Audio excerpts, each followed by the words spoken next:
All right, well, welcome everybody to tonight's Wednesday, May 15th, meeting of the HALRB. I guess it's time to call roll. We call roll, I think, sir, if you could take a seat, I guess, either on the back row here, the back row over there, or business. Oh, Sorry. my name Yes. is Donald Murray. Oh, thank you. I worked for the National Association of Counties 43 years.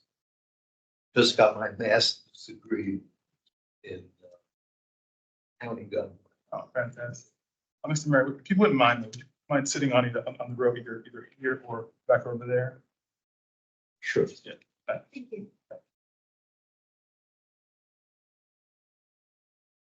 That please call the roll. Amari Davis, Here. Nan Dreyer. Here.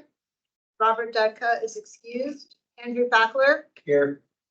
Alex Foster, Carmela Ham, Ray Hanley, Gerald Laporte, Here. Joan Lawrence. Here. Rebecca Meyer, Katie Myers.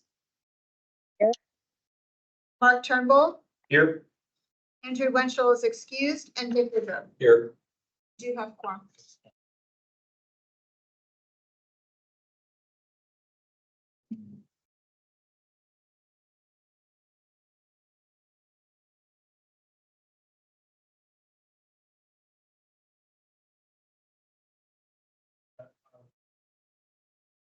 Little explanation readout in the next meeting. So effective September 1, 2022, the state legislature now requires certain county board appointed commissions, including HLRB, to have in-person forum. HLRB hearings are provided in a federal time, both in person and online. If the public may attend and they virtually on person. Members of the board and members of the public join this evening. Public members tonight. Today's meeting is available to stream in the county website via Teams. There's also a download phone option for this. Board members, presenters, speakers, and the connectivity. Your next meeting, please don't reconnect. Keep your device muted and the video turned off until you are called on to speak. Public speakers not sponsoring items on the agenda. Your registration is required to speak at today's meeting.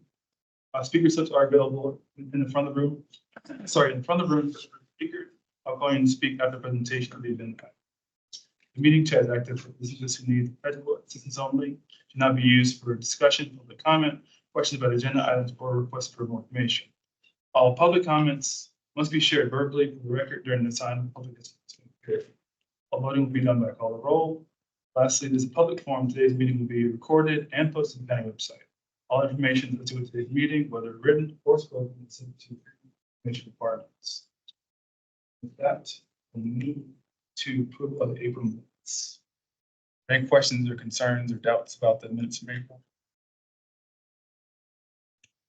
Hearing none, is there a motion to approve? I move that we approve the April minutes. I'll second that. Please call the roll. Mr. Davis, Yes. Dreyer, Here. Mr. Fackler, Stand. Foster. Yes. Just making sure, Ms. Ham, you're not on the line, correct? Mr. Hanley, Abstain. Mr. Laporte, Yes. Ms. Lawrence, Abstain. Ms. Myers.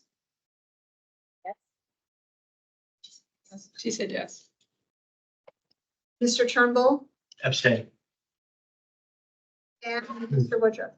Abstain.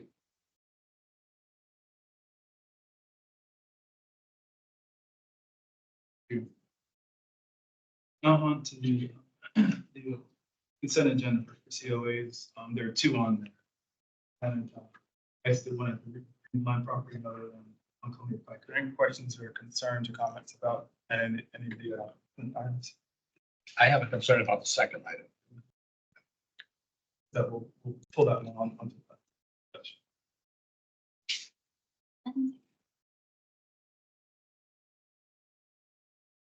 On Columbia Pike, right? The one at Chloe.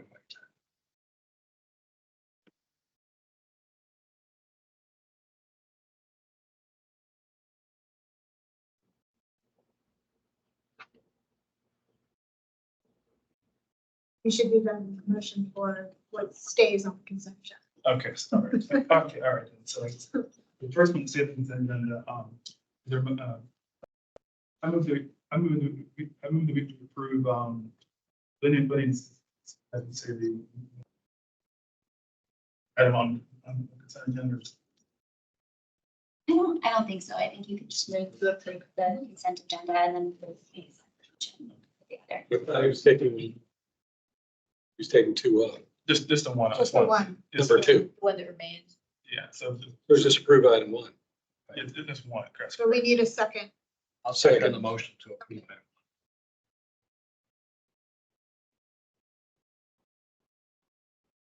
Right, so now we'll do roll call for that one. Please call the roll. So this is for the one COA left on consent. Mr. Davis, Yes. Ms. Dreyer, Yes. Mr. Thackler, Yes. Ms. Foster. Yes. Mr. Hanley, Yes. Mr. Laporte, Yes. Ms. Lawrence, Yes.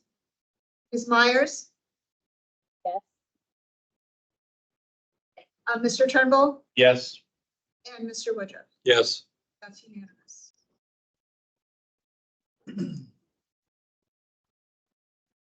It's for the recent project, for the Columbia Pike project. So I will go ahead and give the stuff. Okay. The commercial building located at 2900 Columbia Pike, formerly known as Brickhouse. I don't know that you need to make a presentation, but if you want to, that's fine, but I think we could save time if I just raise my concern. Do you have a comment or a question? Yeah, it's a comment, really. I'm not against it, but I noticed the staff report refers to the hip metal roof and but the hip metal roof is not historic. Okay, so it implies that that's historic. And in fact, it was put on, it was a bank and it had just a flat top and then it was at one point it turned into a Spanish restaurant and they put that roof on. And when the developer came to, it was part of the whole redevelopment of the lot. The developer proposed to take off that roof, the tile roof, the metal tile roof, to make it historic. And Nancy Iacomini was the chairman of the HLRB at the time. And she said she likes the metal roof, so she didn't care if it was historic. She wanted to stay on. Okay. Your memory is impressive, Jerry.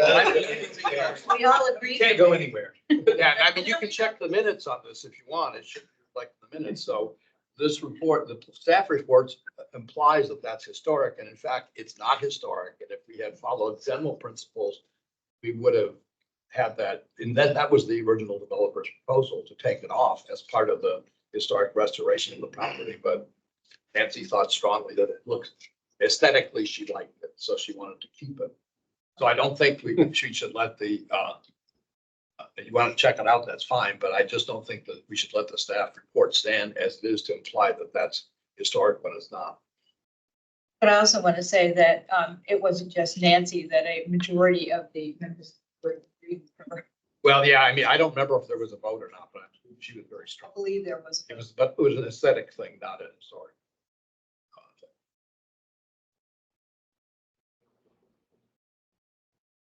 Just looking at the report.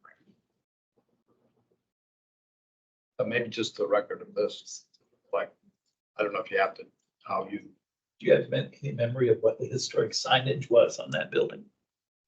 I think, I'm not sure there was. Do you, There was a bank at one, I don't, I don't remember it as a bank.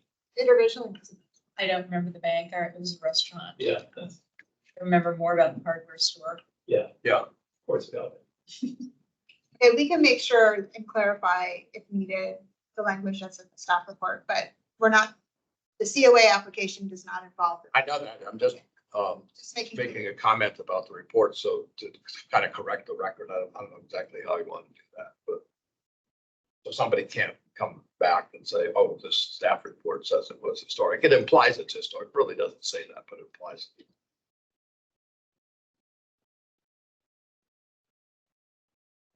So that's other than that, I move to adopt the item 2 on the former consent. Second.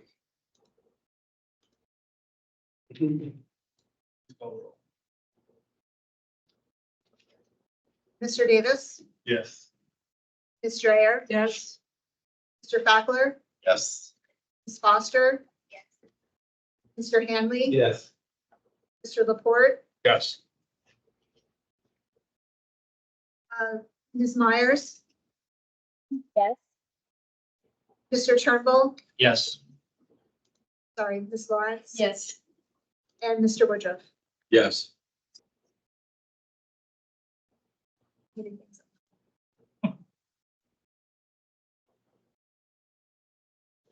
All right, on discussion agenda. Item number one. 2904. Want to point out the applicants that are sitting over here. We would ask you to join the. There's not that much. Wow.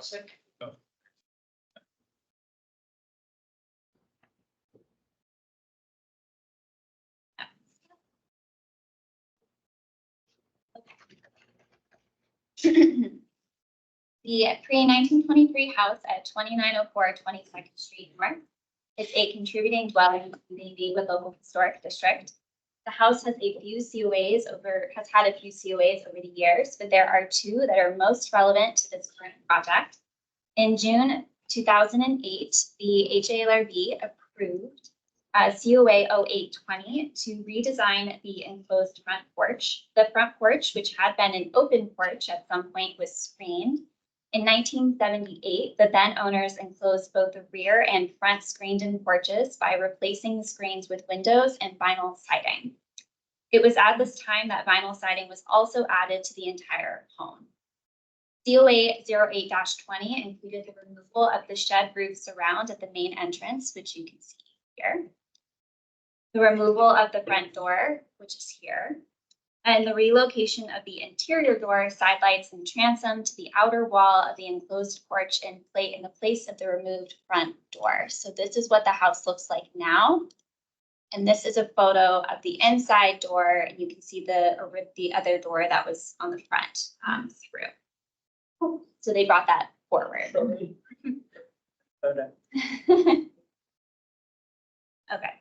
This is the doorway that is visible from the front exterior elevation today. Yeah, that's what it looks like. In August 2019, the HALRB approved COA 19-11 for the replacement of 3 basement windows and the conversion of a wall penetration containing an AC unit back into a window. In July 2023, a storm impacted the Arlington region and caused a large tree in the backyard of the property to fall on the rear of the house. The current proposal in part is a response to the ongoing repairs needed due to the storm damage. The applicant is proposing several alterations to both the existing roof and front entryway. Before I get through that, I just want to show you some of the photos of the house and some of the damage it sustained. Okay. The proposal includes the reconstruction of the existing roof using a new truss system, which would increase the overall height of the house by 1 foot. The new roof would be clad in architectural asphalt shingles. Additionally, the applicant is proposing to install a new roof dormer on the west, so that's located on the right side when you're looking at the house elevation. The rear roof elevation would remain without a dormer. Each dormer would have a front gable roof, a switch from the hipped roofs on the existing dormers.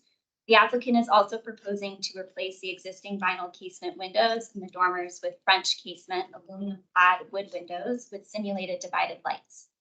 Any replacement siding on the dormers, including the siding used in the gable end of the roof, would match the existing vinyl siding on the house that was installed in 1978. Repairs to damaged siding throughout the house would be replaced in kind with the same vinyl siding. Regarding the front entrance, the applicant is proposing to replace the entire front entryway, the door, side lights, and transom with a replica. The applicant desires to resolve energy efficiency and security issues with the existing door. The existing door handle would be reused. If possible, the existing decorative woodwork underneath the door glazing will be salvaged. If not, it will be replicated. The existing bevel edged glass in the door and insulated glass in the side lights and transom will also be replaced in kind, as will the existing deadbolt hardware. The DRC considered this application at its May 2024 meeting. After asking some clarifying questions, the commissioners expressed that they did not have any concerns about the appropriateness of the proposed project and ultimately supported it, but decided to place it on the discussion agenda because the project included a change to the front elevation of the house. HPP staff recommend partial approval of this application as presented. Staff is sympathetic to the applicant's desire to make repairs to their home after it was damaged by the storm last year and agrees that most of the proposed work is appropriate for the LHD. Regarding the change to the roof truss system, see that change here a little bit better. Staff feels the proposed change in height to the house is minor and would not be largely discernible from the public right-of-way, thereby complying with the spirit of Chapter 6, New Addition Building of the Maywood Design Guidelines. There is also precedent in the Maywood LHD for modest height alterations to houses to accommodate the maintenance. Staff also finds the installation of a new dormer on the west elevation appropriate because it would complement the overall symmetry of the house, would complement the home's 4-square form and would not have a significant visual impact on the streetscape of Maywood. The Maywood Design Guidelines state that because of a dormer's importance in helping define the character of the neighborhood, their original design should be maintained. Although the subject proposal does include a change in the type of the original dormers, staff finds the change appropriate in this case because the new roof type gable is noted as appropriate for Maywood in the design guidelines, and the change in the dormer roof type is necessary for the installation of the new roof truss system. As noted earlier, the existing vinyl siding on the house was first installed in 1978 prior to the LHD designation of Maywood. Today, the use of vinyl siding is not allowable in Maywood. The owner shared at the DRC meeting that the original siding is not underneath the vinyl siding. Per the Maywood Design Guidelines, if the removal of modern substitute materials reveals that the original siding material no longer remains, then replacements with wood siding is preferable, and continues by saying that replacement materials would be considered on a case-by-case basis, excluding vinyl siding. This indicates that vinyl could not be considered as a replacement material. However, staff finds that the use of vinyl siding would be permitted in this case because it would be a replacement in kind, matching both existing material and design. The replacement siding is only being installed in areas where repairs need to occur, and staff feel that there would be a visual disconnect on the house if wood siding was required to be used for the repair areas. Staff finds that the replacement of the vinyl windows with new windows to be appropriate. However, staff advocates that the windows should be wood rather than proposed aluminum clad windows, given that those are deemed inappropriate in the Maywood Design Guidelines. Window replacements have been permitted on the property before and would be consistent with previous changes made to the house. And finally, HPP staff finds the requested replacement door to be appropriate, but not the entire entryway. As noted previously, in June 2008, the HALRB approved a COA, which included the removal of the entry door and the relocation of the interior entry door, sidelights, and transom to the outer wall of the enclosed porch. Staff could not discern whether the entryway is original to the house. However, the style, design, and material of the entrance indicate that it is older. The Maywood Design Guidelines state that original entry features such as sidelights, transoms, pediments, and canopies should be retained. It is for this reason that the HPP staff advocates for the retention of the surrounding features of the entryway, such as the sidelights and transom. The applicant's main reasoning for the replacement of the front entryway is to resolve energy efficiency and security issues with the door itself. Staff is sympathetic to those needs, especially since the door will be replaced in kind. However, staff agrees that replacing the door rather than the entire entryway would resolve those issues. And that concludes the staff report. And we do have a couple more photos though.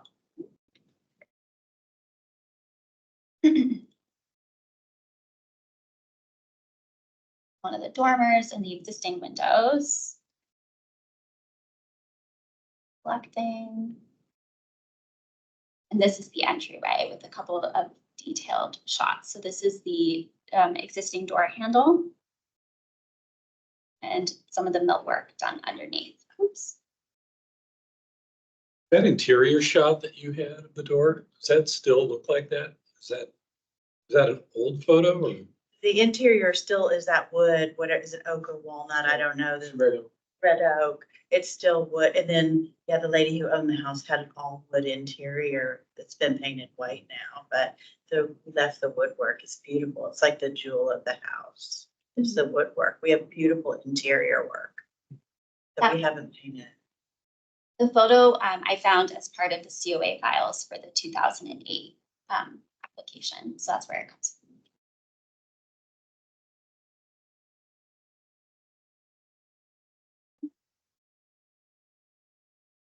from. With that, Mr. Tran, anything to add? Yeah, I think I think when I approached this project, I tried to keep all the elements the same. A little bit, so, in order to make the structure work, we had to bridge, the beams.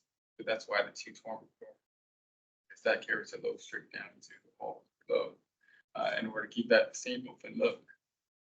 So that's why the dormer is shaped a certain way, but, we were trying to do it with the hip, but it's almost impossible to make walls and stuff like that because it's material that was used in the past. So that's how I came up with kind of a design. Can't change it too much, but because the two knee walls on the side help support it, so we needed that extra foot to make that off straight down, basically. So I think it's a good project and it's a fun project, and hopefully Leslie gets back into a home soon.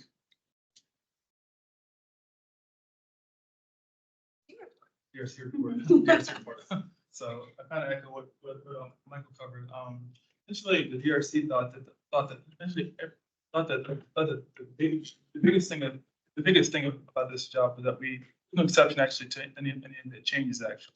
We just thought the fact that you're essentially changing, like, you know, you're adding a dormer, really changing the way that the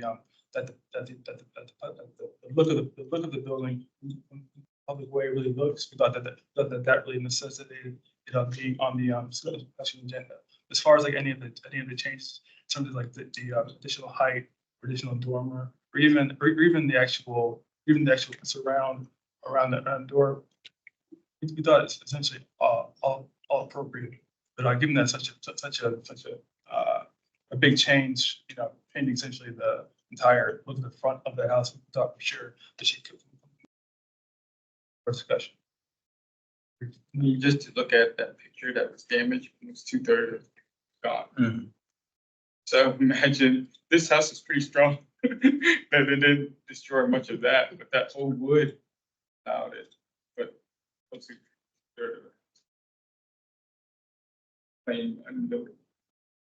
I have a question. You didn't mention the surround at the entrance. Did you all have a different opinion than the staff? We did. We thought it was essentially appropriate to be changed out. But I think that but now, I mean, I think listening to staff's reasoning around it, I would actually fall more in line with the staff's opinion, though, that it'd be better to actually keep the surround, if at all possible. I mean, if we could keep the surround and make the door work in terms of the thermal efficiency and also security and everything else, I'm much rather keep the surround than I have it taken out. Yeah. Do we have any input from the owner or the architect about the reasons for that? The reason is the old way that the house was built. If you see that wood paneling, it's just a straight panel. There's no insulation value in all the walls, and it seeps around the surround also. So it's not just the door itself, it's a whole system, right? So when you design a store, you don't just design the door, you design the whole surround around it. So when we bring the new product over, it'll be a whole replacement and replica of the whole exact same thing, because we found a company in Pennsylvania that actually does this type of work. They replicate doors in the 1900s. And so it will look exactly the same, but they'll give that value because now you're not having that wood all exposed and things seeping through. It'll produce a tighter fit because of the storefront and the way it's done. You wouldn't be able to tell the difference.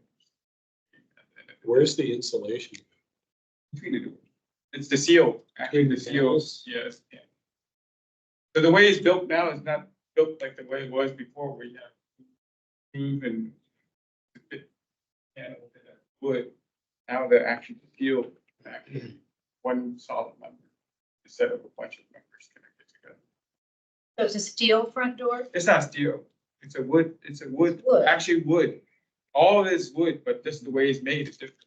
So it'll be double panes? Double instead- pane insulated around, bevel glass in that front door that's there. If we can salvage the old one, we'll use the old one, but it's just the surround that.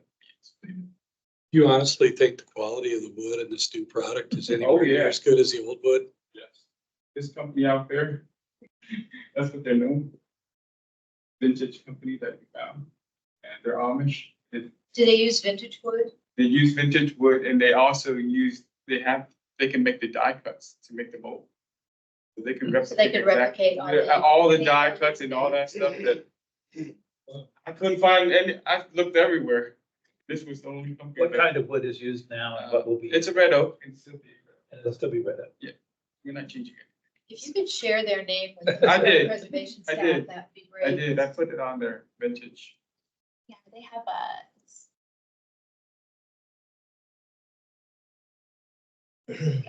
So, Vintage, okay. on Oh, the, that's that. Vintage mower. Okay. on the. So it's very difficult to find, I know. and I was looking for months and months to just find the.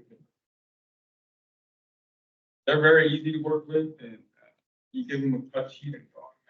Come out. Good to know. They're in Pennsylvania, so they're not too far away. That's very good to know. So on the drawings, for the custom front door with replica, Mhm.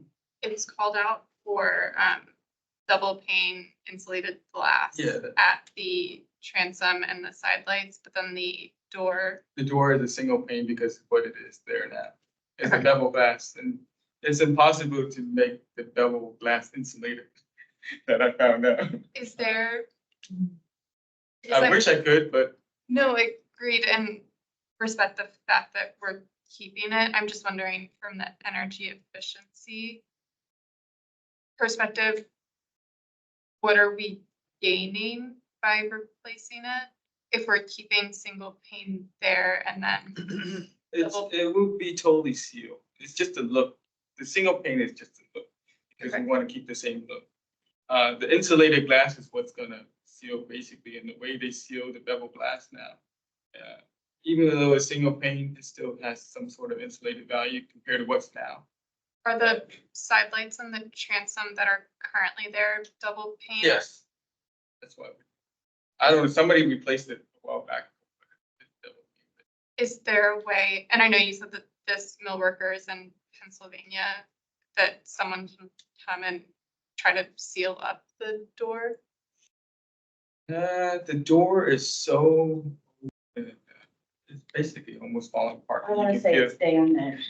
You can So, feel the breeze. yeah, my stepfather's a handyman and they own rental property in Texas and he's come and he's like, that's a hazard. It's not safe. Because you can just basically push it open. And basically, I think because they've moved it forward and backwards, there's something in the lock mechanism and the way that they put the handle back on, it's just not safe. I mean, you can feel air coming through in the winter. Right, And I've tried to have handymen come in. I reseal the bottom every single year with a new like rubber strip because there's just air coming through the bottom, but it's not a fix right. or a door that you can push open and feel air coming in the bottom. No, I support it, knowing that it's coming from the vintage millwork restoration and it's a custom match. It's not something off the shelf of Home Depot. Yeah. You can't do this. I really like the old one a lot. Yeah. That's why I've kept it. I've owned the house since '09, but the door's a hazard. Right. So while I'm doing the roof, I asked Ben if he could look and search for a, Well, the That's hardware will real keep, work. but we won't keep the hole in the hardware. It seems like where the door is no longer a Tetris issue necessarily. It seems like the only other one has to do with these windows in the dormers. Yeah. And Yeah. my sense is it's a bit much to ask to replace what's already a vinyl window with a new wooden window in a dormer. I just think that's a bit much. I tend to agree. I mean, it's hard to get to, it's hard to maintain and paint up there. That's why we chose aluminum clad with a certain level look, so it looks vintage. That's why Anderson makes it. So Anderson makes something with that series. That's why it looks the way it is, because it's just a white finish. How closely will it match the other windows? The other windows are double, it's a single pane, true light divide. If you can see, actual picture itself, it's. Oh, you want me to go? I can. Yeah. It's, if you see the old one that's there now, Mhm. it's pretty much that, but it's better looking. Are those actual lights, divided lights, or are they They are simulated divided light. simulated? So when you have it's attached to the front, so it looks more like instead of in between the glass. What? That's why I asked. If it's not in between if you see, it's not the one that they have where they put in between the glasses, light on outside. So, okay, it looks just like that. And what's the new one gonna look like? It's the same thing, but it's With a real little bit better divided? detail. Will it have divided lights? Yeah, we'll have divided lights The same way or? the same way. Two above. Exact same. Do our new window guidelines offer any guidance on this matter? What is the current guideline with respect to this specific window? It's still, it's, I believe it's wood and we had, I'm trying to remember the terminology that was used. It was the regular window versus the, we say decorative, special window. I was gonna say decorative. says special windows only apply to non-standard dormer, which I would categorize this as a pretty standard dormer. Yeah, the new guidelines, the appendix don't really talk about material as much. Says if the existing window material is inconsistent with the age and style of the house, which this would be, the applicant may submit a material more appropriate for the LHD for the HALRB's consideration. But the wood windows are still typically what's recommended by the guidelines. And I think that's especially the case if it's a wood window that's being replaced, right? Yeah, but it was replaced Well, with even vinyl. if I understand. Yeah. But we have had cases come before us that have not wood windows that are replacing with wood windows. I think I did that myself. Live to tell about it. So, But only after the fact. I wanted to say that we did put those windows in. Rebecca Ballo came out to my house and said that the windows, old windows that were there, that you just opened with like a little safety pin thing, not safety pin, but like a eyelet hook thing. Oh. And there was just air coming in and birds and stuff. And so she said, good news, these are non-contributing windows. You can put this in. So I actually had someone come to the house because it's what when we first bought the house. The windows were broken, And didn't close properly. they approved vinyl windows. They said these are non-contributing windows. You can replace them. So I had her come to the house to look at the windows. And it's in the attic. So What material are the rest of the windows on the house? the combination. It's a combination. Lower section and basement is it's like a flat, isn't it? Like a There's flat vinyl in the vinyl front. And then I just had the COA and put wood in the back. But there's also some vinyl upstairs, maybe in the far back Yeah, where they, yeah, and the then in kitchen. the back addition is a vinyl. And then when I bought the house, I restrung the old wood windows so I could keep all the old windows. A lot of them were broken and didn't work, and I had them all restrung with the sash. New sash boards. Yeah, So I kept all those, and then that's why I called historic board when I had the attic cracked window issue. So, The fact that it's a attic casement, I'm not overly concerned. If it were the front elevation first floor, then I would say, yes, it should be wood, but the fact that it's high and it was previously vinyl. those are all wood in the front. In the front, all the front facing windows are wood, except for that one dormer that has an attic. So just clarification, are you replacing all the dormer windows, or just the new dormer? All of it. Okay, We want to keep it consistent. and there are 3 dormers? Yes. One's new. It will be 3. We have 2 now and one was completely crushed. So that one definitely needs to have something done.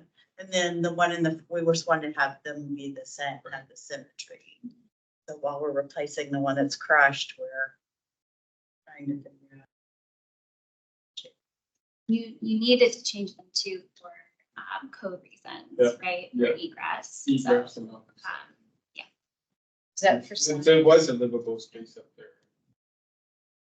Actually open it up as a case. In certain square footage. So it's gonna be a French case. Well, I think I'm ready to make a motion. Vote how they see fit. Yeah, I think we need to be clear that this is a particular case. It's not precedent setting, that there's specific extenuating circumstances that enable us to, that, would allow us to permit vinyl. Final class. Vinyl clad, actually. To be very Aluminum. specific. Aluminum clad. Oh, aluminum clad. Yes. Then she doesn't have to climb up there every year.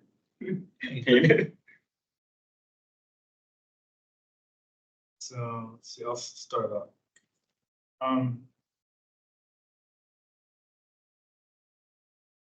So I move that the HLRB approve COA 24-13, 2904 22nd Street North in the Maywood Local Historic District for the request to install new roof dormer, change dormer windows. Change dormer window to aluminum clad wood window from existing vinyl clad windows. In terms of the, I guess, in order to replace. I mean, I guess the senior secretary, it's here is back to this bin. So Because one is in time. And then the other was due to damage. Well, none are in kind because it's a vinyl window and they're replacing with aluminum clad Oh, okay. all around for it. So, Could you maybe read back? what- yeah, I'll Yeah, read back read what we back. started. Okay. I move that the HALRB approve COA 2413 2904 22nd Street Road North in the Maywood Local Historic District for the request to install a new roof dormer, change dormer windows to aluminum clad wood windows from existing vinyl windows. there's,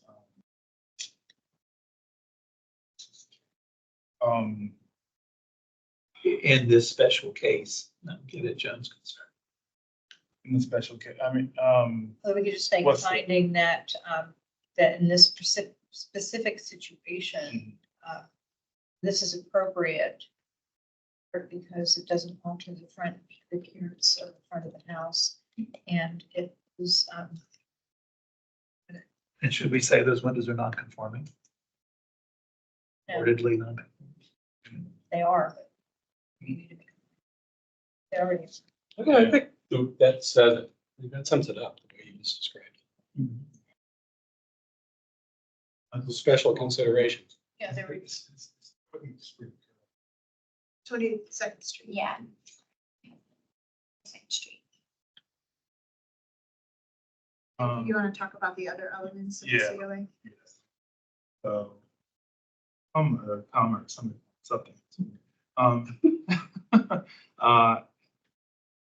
dormers and, change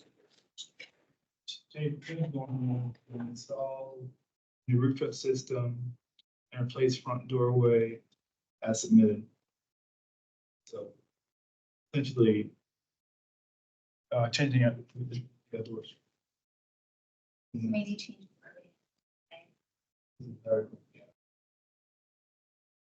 Period.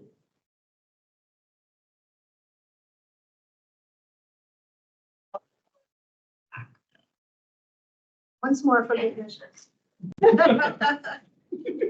Okay, I move that the HALRB approve New Way 2413, 24 22nd Street North in the Maywood Local Historic District for the request to install a new roof dormer, change dormer windows to aluminum clad wood windows from existing vinyl windows. In this specific situation, this is appropriate because it does not alter the front of the house.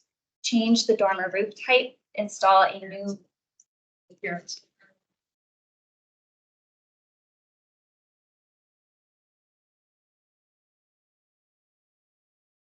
I want to say something about at the.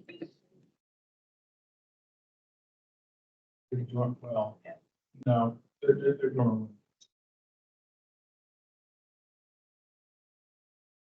Change dormer roof type, install a new roof truss system, and replace the front entryway. So we need a second for the motion. Second. Is it worth adding anything about the entry being a restoration reusing existing elements? Just to prevent any precedent setting. Hardware and millwork. I can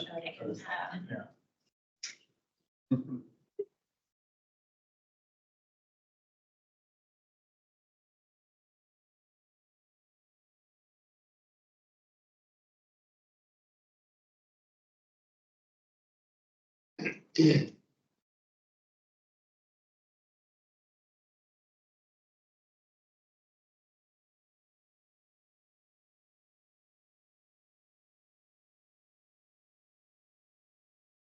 What I typed was, I'm just going to read that last part. Replace the front entryway as submitted because the applicant is utilizing a restoration company that uses historic methods and materials and will reuse some elements of the existing door.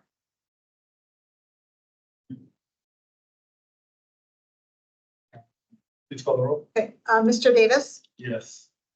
Ms. Dreyer, Yes. Mr. Backler, Yes. Ms. Foster, Yes. Mr. Hanley, Yes. Mr. Laporte, Yes. Lawrence, Yes. Ms. Meyer, Yes. Ms. Myers, Yes. Mr. Turnbull, Yes. Mr. Woodruff. Yes. That is unanimous. Get my house. How long have you been out of it? So it since was the last end summer? of July. Yeah, and we had a it- tree come down too, A tree came down on, you might, not on our house, on our neighbor's new garage. are you, where, you're in Arlington? Lincoln. Maywood.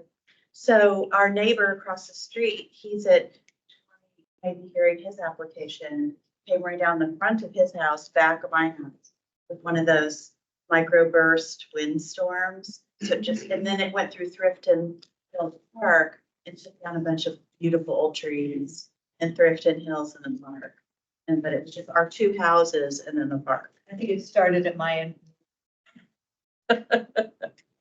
I'm not you guys. Good luck. Really Good luck. I think you should be commended for trying to keep it as much as you can after such a disaster. How much, All right, how much longer until it's? we're gonna submit. See if we can get it done. At Christmas, can I have a Christmas with my children? And I got people coming over, got the roof manufacturer and all that stuff. So thank you. we have so a much. system down and get the permit in. The permit I'll form. talk to the permit expediter here. Good I luck. talked to them already. Before all this happened, so. Drop down. Your help too. Thank you guys so much. Absolutely, I'll be in touch. Perfect. Thank you so much. Good night. Thank you. Thank you, guys. You won't hear from me again. for a while. No more trees. As long as there's no more storm. No, there are no more big trees. Unfortunately, others won, but that's not gonna happen. Thank you.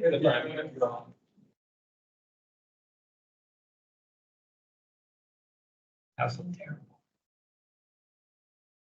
It's one of the worst hit houses in Maywood, I would say. It's farm. Yeah, the one across the street is. So, Yeah, and they're, you all won't see that one. They're doing is just. All right. All right, on to 2, discussion. go by there. It's good.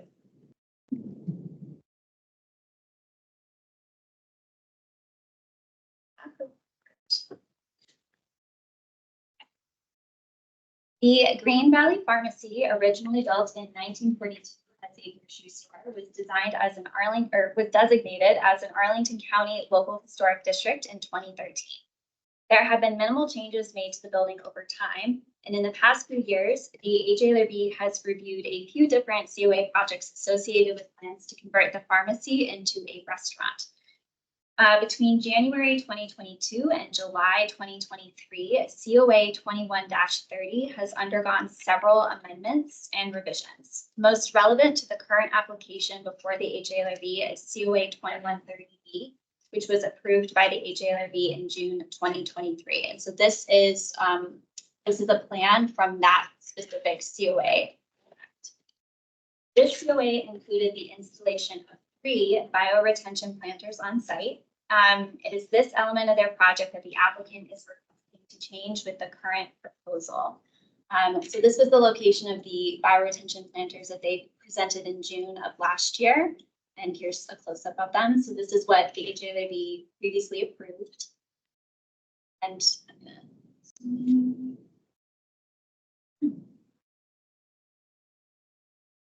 So they highlighted the walking cooler in the purple area, but those aren't changing. So don't worry about those, but it's this planter right here. Okay. Now the applicant is proposing to have 1 instead of 3 bioretention planters at the corner of the property lot near the intersection of Shirlington Road and 24th Road South.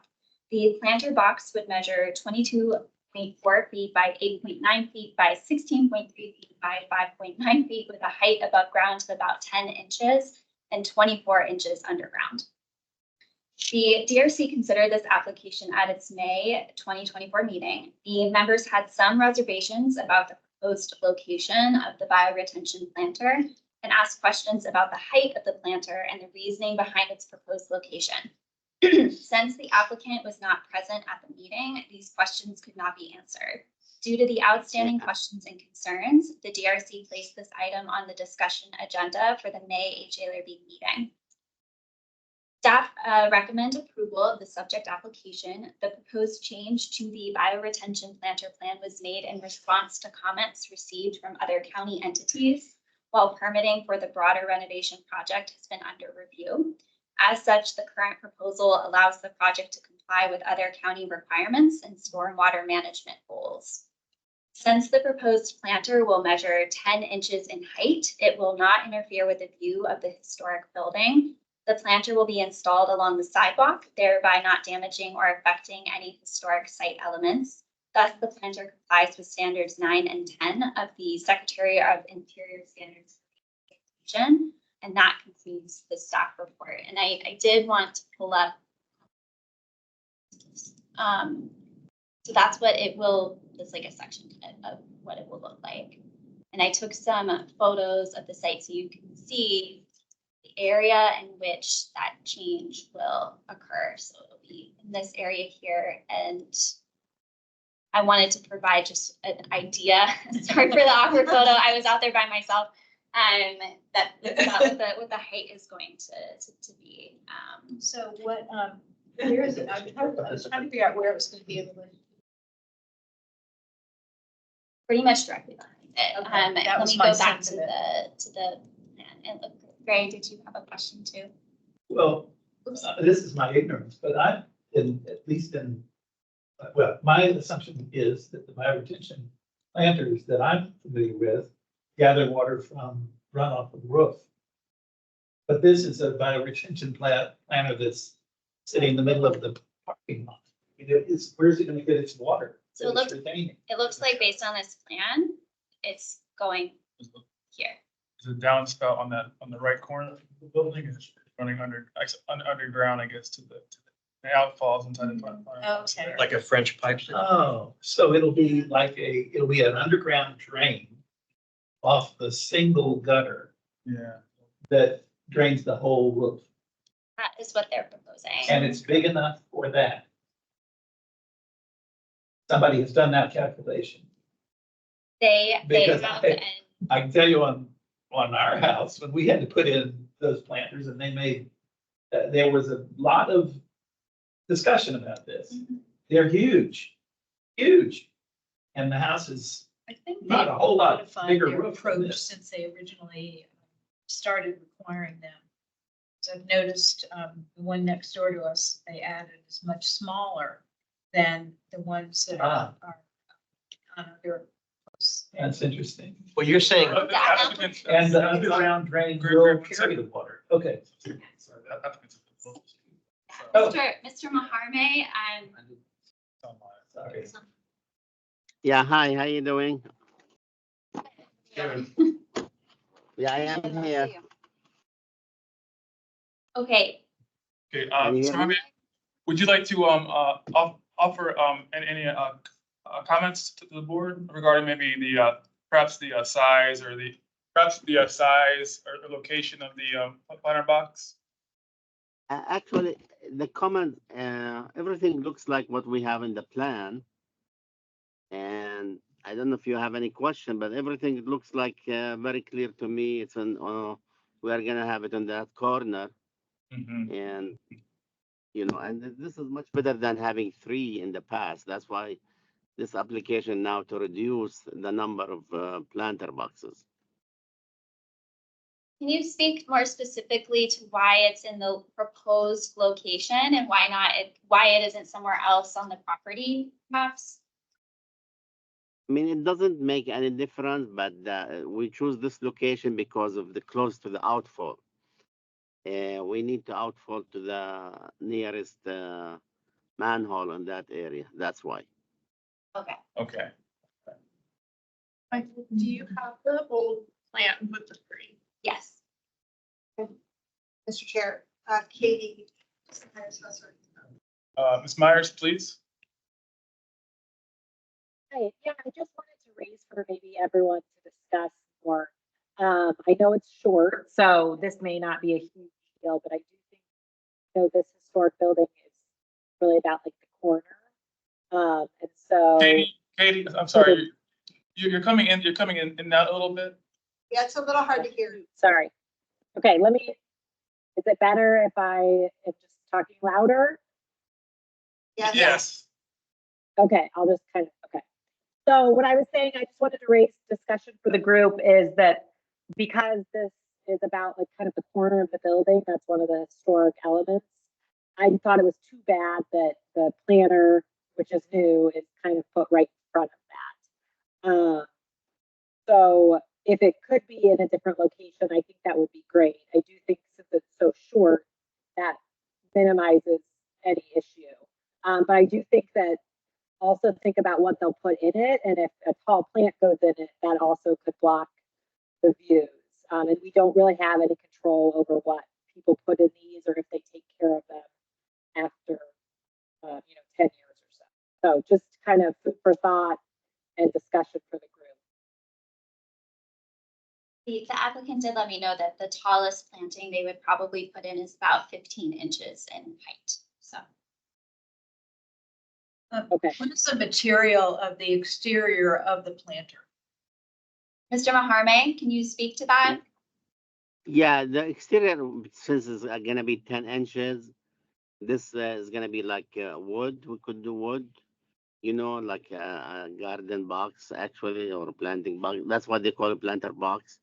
And it's gonna be hidden because once you put some flowers on it or little bit bushes. It's gonna be nice looking.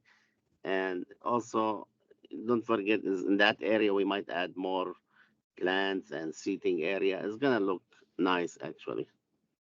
So the material will be wood. Yeah,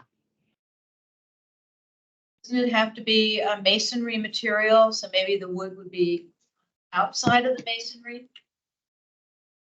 it could be both, but for now, I think it should be wood.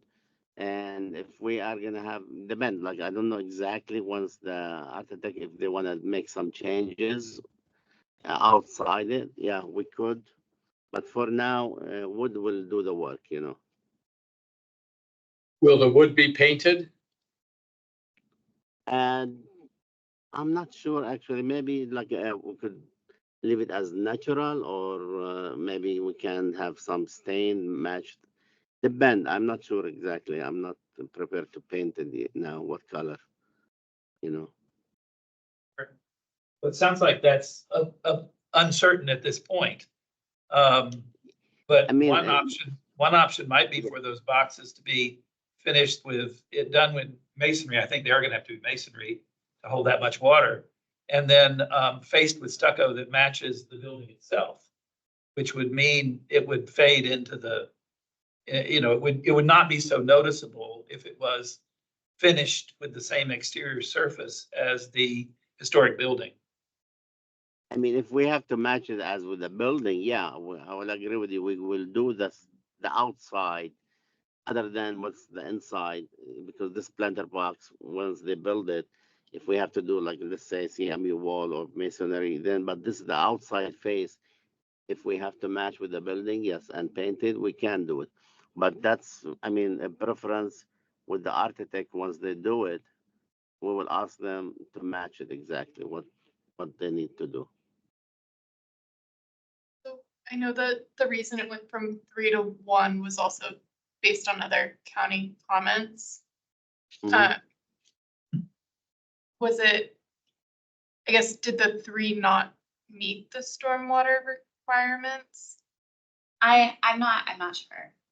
Because I think there was something nice about the way that the 3 and the shapes of it sort of took into consideration the site, and that it kept your entry open.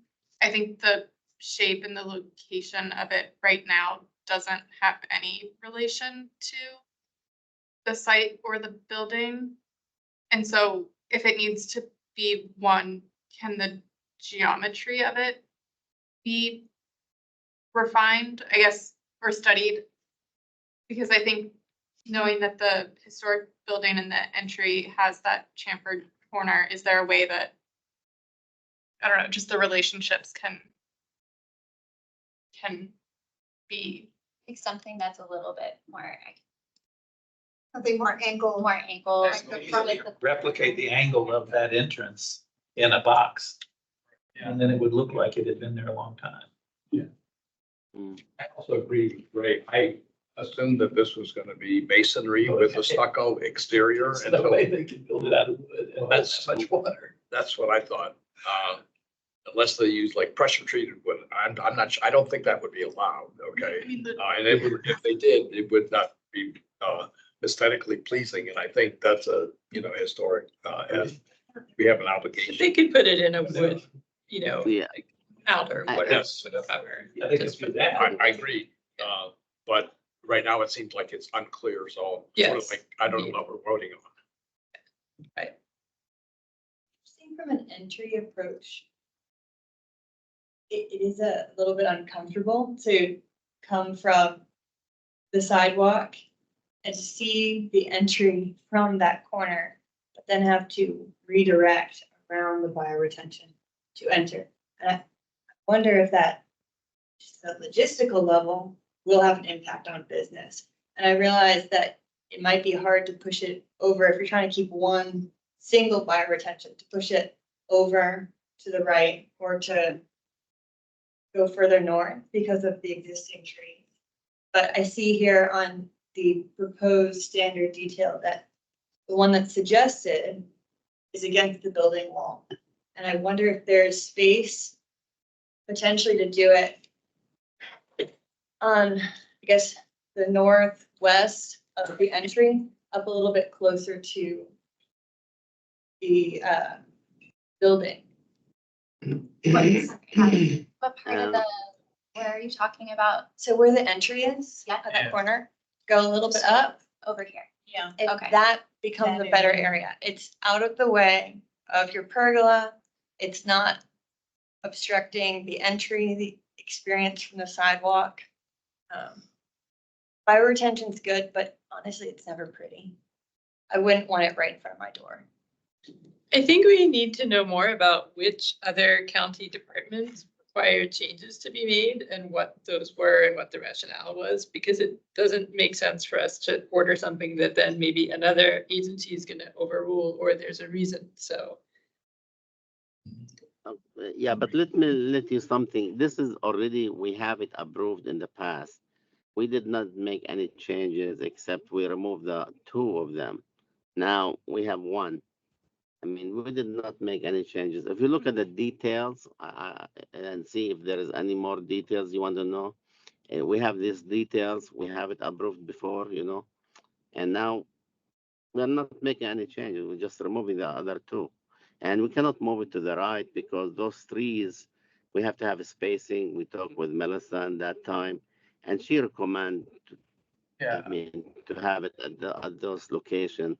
I discussed with the county reviewers, and this is the best location because you want to be sure also the outfall close to the manholes in case if there's any clean out needed. And that's why it's not recommended to put it against the building. It's going to affect the foundation also for the building. That's the best location we find out. That's what we have it now. So Mr. Maharme, so Yeah. this one single location is more efficient than the previous iteration with three? Is that what I'm Yes. hearing? Yeah, because you know what we find out, the previous, there is some, we did the survey again, there is some area which is, it was already like, you know, we calculate like pre and post. And in that time, when Mark, he did, there is some missing data from the survey. We did survey the site and we find out we don't need a lot. The pre and post is not much difference now. Didn't need as much. We don't need much to treat the water. Yeah, it's very minor. Okay, okay. Yeah. Thank you. Yeah. Yeah. But I think to Alex's point, and understanding that the trees need room, but these are all new trees. Yeah, they're on the trees. So I think, Yeah. I don't know, I think there's so much value to good landscape and civil and water retention, but I don't know, I'm not convinced that this is the most efficient. Well, it may be the most efficient, but I don't think it's the most aesthetically pleasing or respectful of the historic building, just from the entry approach from where the historic info marker is. So I would love to see another iteration or to see the comments from the other county boards that were requesting a change to it, but We're actually looking through the comments now. I think the gist of it is the site just did not require as many as originally proposed. Okay. But not, no comments about location. Not that we can tell. I would have to do a deep dive. the county didn't require the 3 that we had before. Could we just keep 2 of them, right? Because they were a little narrower. Well, so I feel like some of this is the balance of it being under not so much the HALRB to determine like how many planter boxes are necessary. That should, I think, is more appropriate given the skill level of the reviewers who are looking at the permit for stormwater management. And I would hate for us to require something that is then not coherent with what they require, and they're gonna have to come back anyways. So Mr. Maharme is having more of those conversations with the permitting team. And so his understanding is essentially my understanding of of the project and what permitting for those departments. Because when I look at the permit, I look for our specific elements. So I think it would be better to make a determination about what is being proposed here tonight and trying to figure out how you all would like to move forward. If you want to request them to study looking at it somewhere else, I think that that's appropriate. Mr. Chair, Katie has her hand up. Oh, Yeah. Katie. Katie, please. Hi, yeah, can we see that, when we approved the 3 really quick again? I don't understand what she's talking about. I know. Yeah. The other site plan, Sorry, it's the 3. the, We got you. the earlier site plan with the 3. Okay. It's coming. So I feel like I'm yelling at my computer. It is clearer now. It's better when you're yelling. Yeah, it's better when you yell. Okay, I think, Turn on closed captions or something. okay, It's really a, and then, can you put it side by side, or is the shape different? The shape is different, the size is different, Yeah. So in looking back at the minutes for that meeting, these are located like right at the front. So this is the front. It's kind of hard to see on our screen. I'm not really sure why, but this is the front of the building. So this bioretention planter was located here directly in front, and there weren't any objections at the last HALRB meeting about the location itself. Most of the discussion talked about the pergola, which I think is why there wasn't as much discussion about the planters. Okay. So they're I just would keeping say that one that we had already looked at. The other, Yeah, It's a little bit different. Reconfigured it. They've Reconfigured and reconfigured smaller. and it's a bit smaller, and it's more like in this area here. But Right, it's larger in front of the entrance. So it gets wider at the corner that blocks this corner entrance, the new suggested one.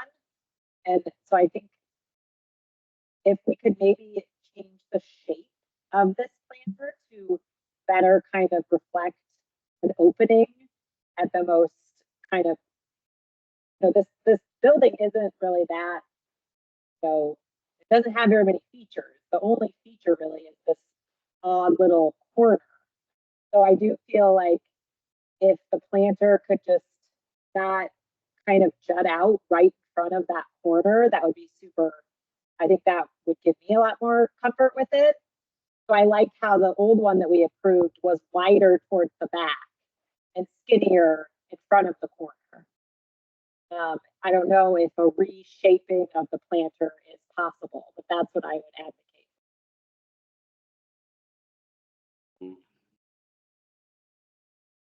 Yeah,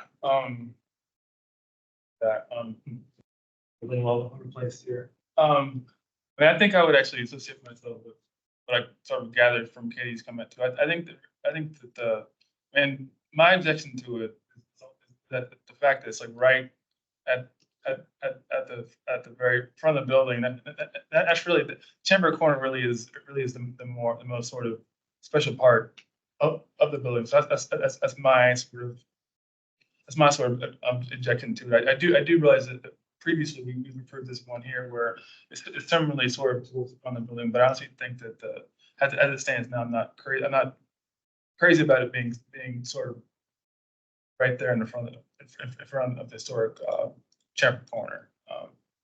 With the following up on it though, first of all, we weren't covering other aspects of that discussion with the planters last time. Secondly, if not as much as required, you approved something based not knowing requirements. Right. Then why is that the one being used versus say the one further back opposite the pergola?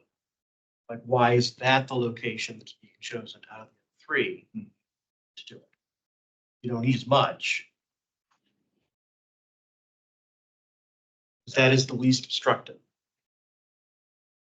Yeah, I see what you're saying, Mark. Yeah, I mean,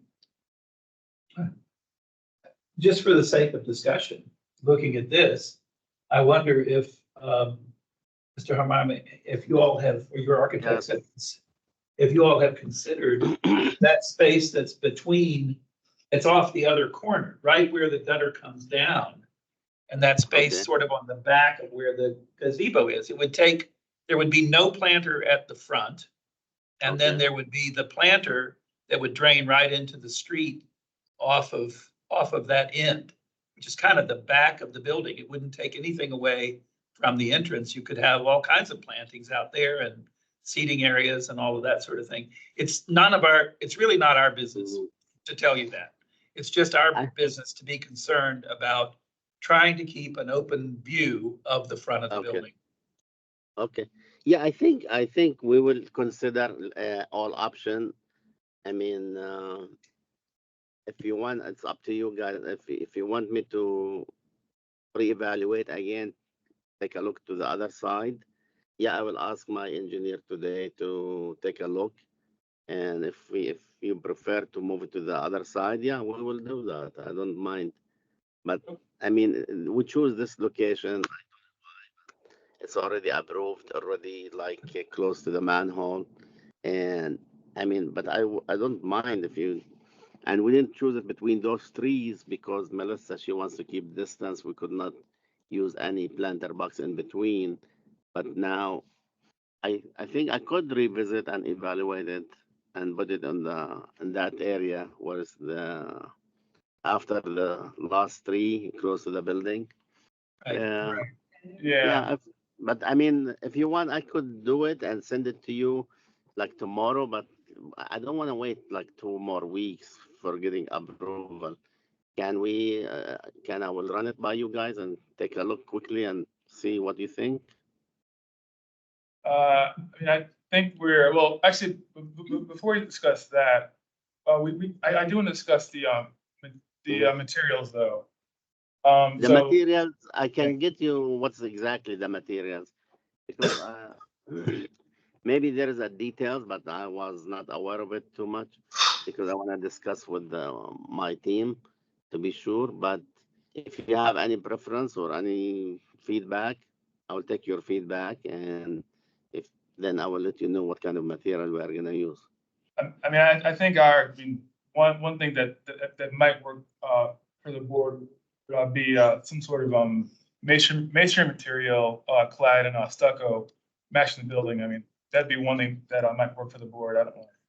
Yeah, and that's will be from the outside, like facial. Yeah. Yeah, correct, Yeah, yeah, correct. yeah, exactly. That's will match it. Yeah, but I was talking with the inside material, the actual bioretention itself. Yeah, I will. I It's gonna mean, be we have some details, but I can give you the details. On the outside. Could we approve it with the stucco exterior Mhm. in the back corner tonight? And then if he can't, Then it comes back to us. then it comes back to us, if he can't get that done. Yeah, we could do, haven't we I done don't it? feel more comfortable since we don't have a drawing of it. Mhm. I think it would be better to do a conditional approval and then have them submit for DRC to make sure the drawings are what you all envision. Okay, additional.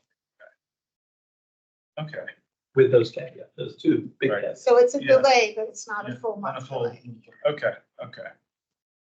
Maybe a little bit there. Okay, all right. So. Take your time. Well, I okay, the others that we approved were rectangular in configuration. Mhm. I would feel more comfortable including that in in what we approved. I mean, other people may have a different opinion, Fits.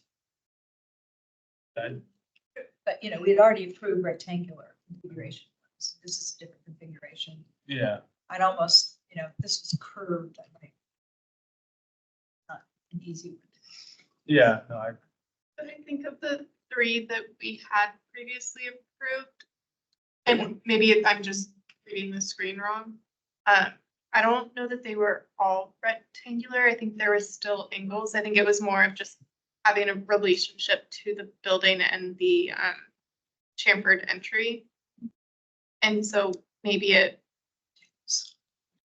yeah, I mean, maybe it's more of just the statement that, or the conditional approval that the shape respects the entry and doesn't obstruct the historic feature. That's really what we have to decide. Yeah. And we can't really decide that question. Yeah, I would really See prefer it what's not being in proposed. front. Frankly. Great. I think Right. relocating it to that back corner, something that I think is more appropriate. Agreed. And But I think aesthetically, it will look nicer behind the pergola. There really isn't that much space between the sidewalk and the front of the building. I drove by there 2 days ago and I'm always struck by how small it is actually. We could condition it not to block the view of the doorway and request that it be considered to be behind the pergola, but with the idea that possibly another location on one of the sides would work out for some possible engineering reason that we don't know. Mhm. Yeah. that Yeah, might but make- let me say something too, because about those, why we choose the location. Some of those trees in the back or on the side, sorry, we have to calculate the soil volume and we have to have it continuity. That's why we were limited on those areas sometime, you know.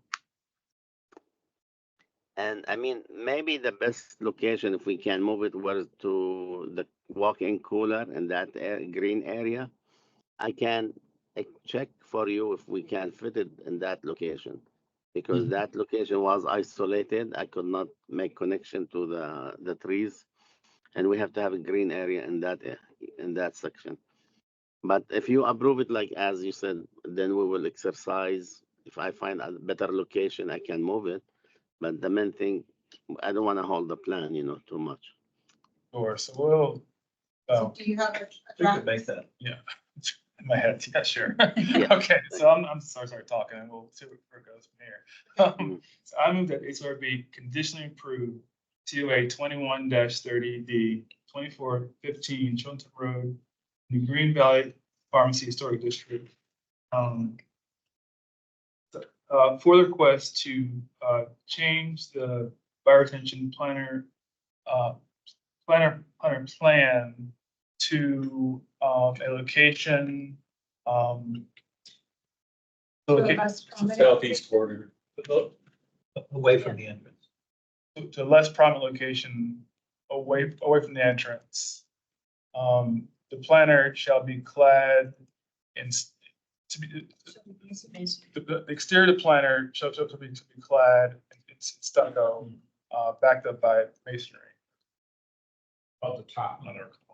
Yeah, I agree with you about the exterior, like stucco, but don't forget also, if we move it to the other side, the other reviewer, they're gonna make comments too. Because most of them that in the past, they make comments, we have to daylight it, outfall to the manhole, not to the street. But maybe if they accept it, I was gonna wait for their comments, if they have any comments. Verbally, we discussed with them, everything okay, except now they are gonna see what we submitted. Hopefully we receive comments within a couple of days, maybe. And if we find a way to move it, we will. And I promise you, I will exercise my whatever I can. But if you want to put condition like not to obstruct the view of the building, I mean, we will try like to keep all these flower beds, everything like very low. And I don't think 10 inches will obstruct the whole view, you know. Do we need to add something to the motion about it being subject to the DRC would review and could define? Right, yes. We've done that. Yes. Yeah, so You said it was conditional, so just make it conditional on that. they're conditional to DRC. Final. Of updated. Drawings.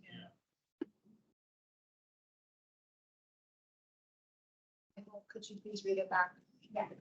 I also added something in about it being rectangular in shape. Is that still Is that the general consensus? That was my opinion. I don't know if that's shared by everybody. Okay. I think maybe we phrase that as in a shape that is in harmony with the shape of the historic district. I think that's more than, less dictatorial about exactly what. But that's the spirit. I'm of okay I with think it. this is like terrific guidance we're giving him. Just let us. Yeah, You could- but don't forget the shape. The shape is blend with the curve in that area. Bring it back. It looks nice. I mean, the building is square, so if they made it square, you would. Rectangle. If it's rectangular, then I don't. That's a different thing. That's. We're gonna sum up the meeting again. I move that the HALRB conditionally approves COA 21-30D, 2415 Shirlington Road in the Green Valley Pharmacy Historic District for the request to change the bioretention planter plan to a less prominent location away from the main building. The planter should be clad in stucco backed up by masonry and in a shape that is in harmony with the historic district. This is conditional to DRC approval of the final updated drawings. Sounds good to me. I second it. I can't speak for the rest of the board. I guess the only thing I'm worried about I is knew it. I'll stop. That is the masonry part, because I think that's us going further than we should. I think we can say it should be faced with stucco that matches the building. They're gonna be told by, I think, other There's not county much. officials. They're gonna be yeah, exactly. But can we just conditionally approve it with the note that materials need to be resubmitted to DRC and leave it at The that? materials should be submitted to the full board, I think. But they have, we're not, tonight we're No, only why? talking. No, We're gonna let the DRC. Yeah, do the- Oh, I guess if it's, as long as it's stucco, I guess that's. Yeah. Yeah. Yeah. And I think it's Something, I mean, I'm not stuck on stucco. Yeah, I think I mean, with the DRC, I mean, if we, I mean, not to take the win from the board, but I feel like if, Saturated. I mean, basically not, we approve it, I mean, they'll be approved, I mean, basically. So at DRC, you would be confirming the material, Yes. confirming the shape, Yeah. confirming. Yeah. But I think the question is just about, do you want to be specific about material or do you want to be vague? Can we just say stucco clad and Yes. strike the language about masonry since? May not work, Building actually. is stucco. The whole building's stucco. It's historic, this is not. The building's not containing water. Maybe just DRC last. checking. I just think Yeah. materials need to be submitted to DRC, right? Because there's the unknown from The other. Yeah. the application Yeah. and I know the applicant said that he needs to confirm the materials with his design team, so. Can we say the materials and shape are harmonious with the historic district?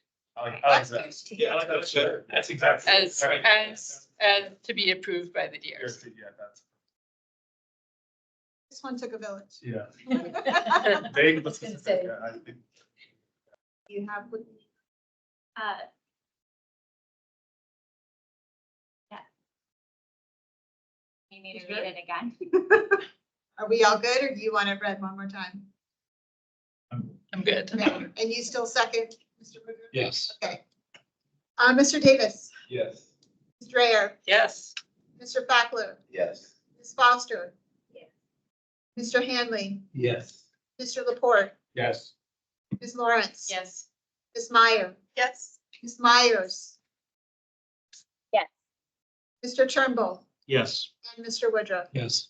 Unanimous. Woo. Got there. Sounds good. Thank you, Ms. Maharmek, for your time. Thank you very much, guys. Thank you. Thank you. Thank you. I will be, there was a lot of back and forth, so I will provide a summary tomorrow Yeah. in an email for you. Okay, thank you very much. Thank you. Good night. Bye-bye. Good night. Looks so, the building looks so sad, it will be nice to have something. Exactly. I went by there the other day too.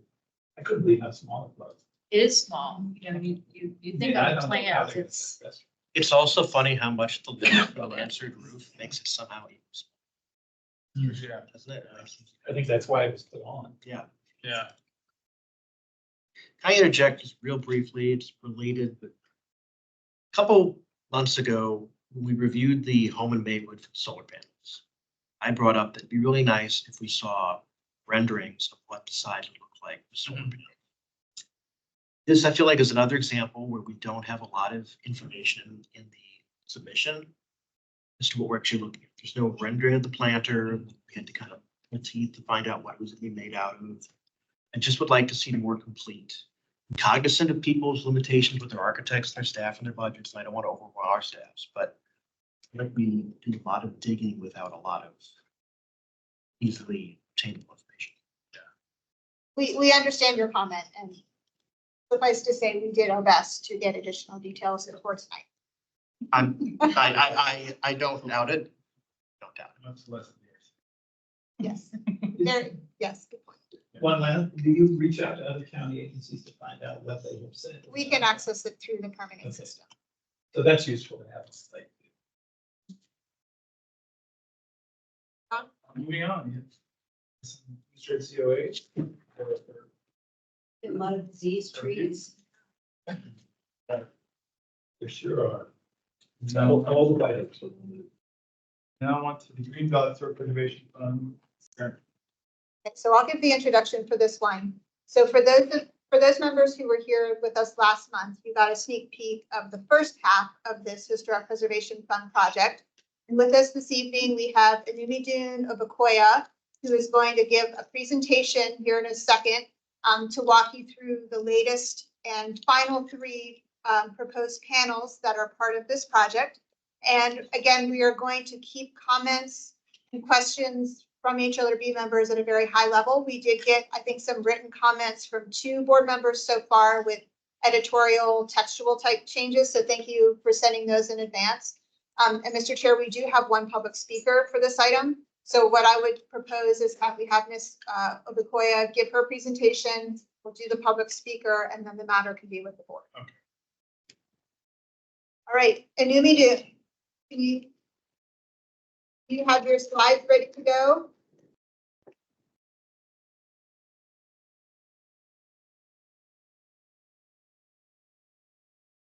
If you're speaking, I think you're still muted. Hold on a second. I got it.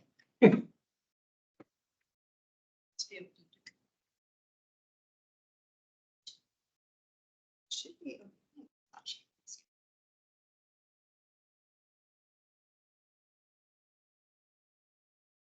Can you see if you can start sharing your screen? Does it allow you to do that yet?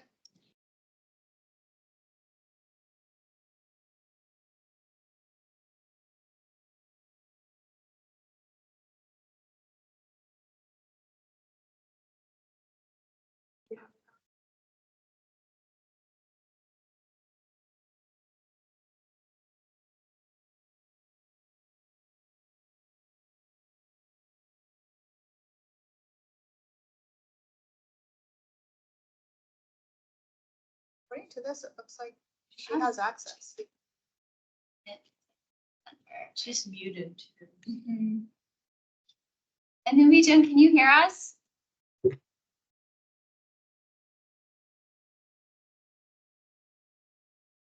We can't hear you if you're trying to talk.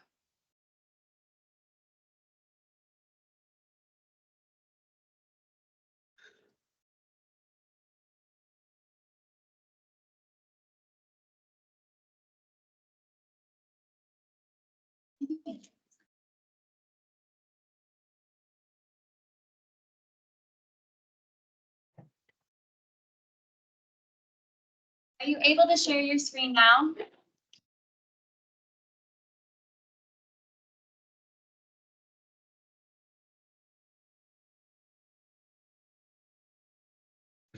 Yes, now I'm a presenter. I was a guest Oh, before and I wonderful. couldn't speak and I couldn't share my screen or anything. So I think we're all good now. So good evening, everyone. My name is Anumidun Obakoya. I'm happy to be here. Thank you. I was a little concerned for a second because I couldn't I was getting ready to change the email you. settings. Technology finally worked with us. Okay, no worries. So let me just share my screen and we can get started. And please just tell me when you see it.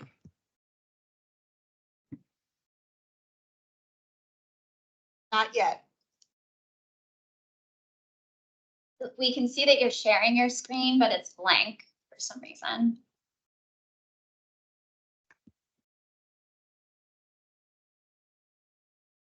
There There we we go. go. Okay, there was just a long delay. We see it now.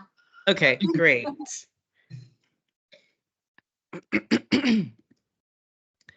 So thank you for having me. I am Enumi Bikoya. I am the Historic Preservation Project Manager, and I am happy to be here once more before the HALRB Design Review Committee.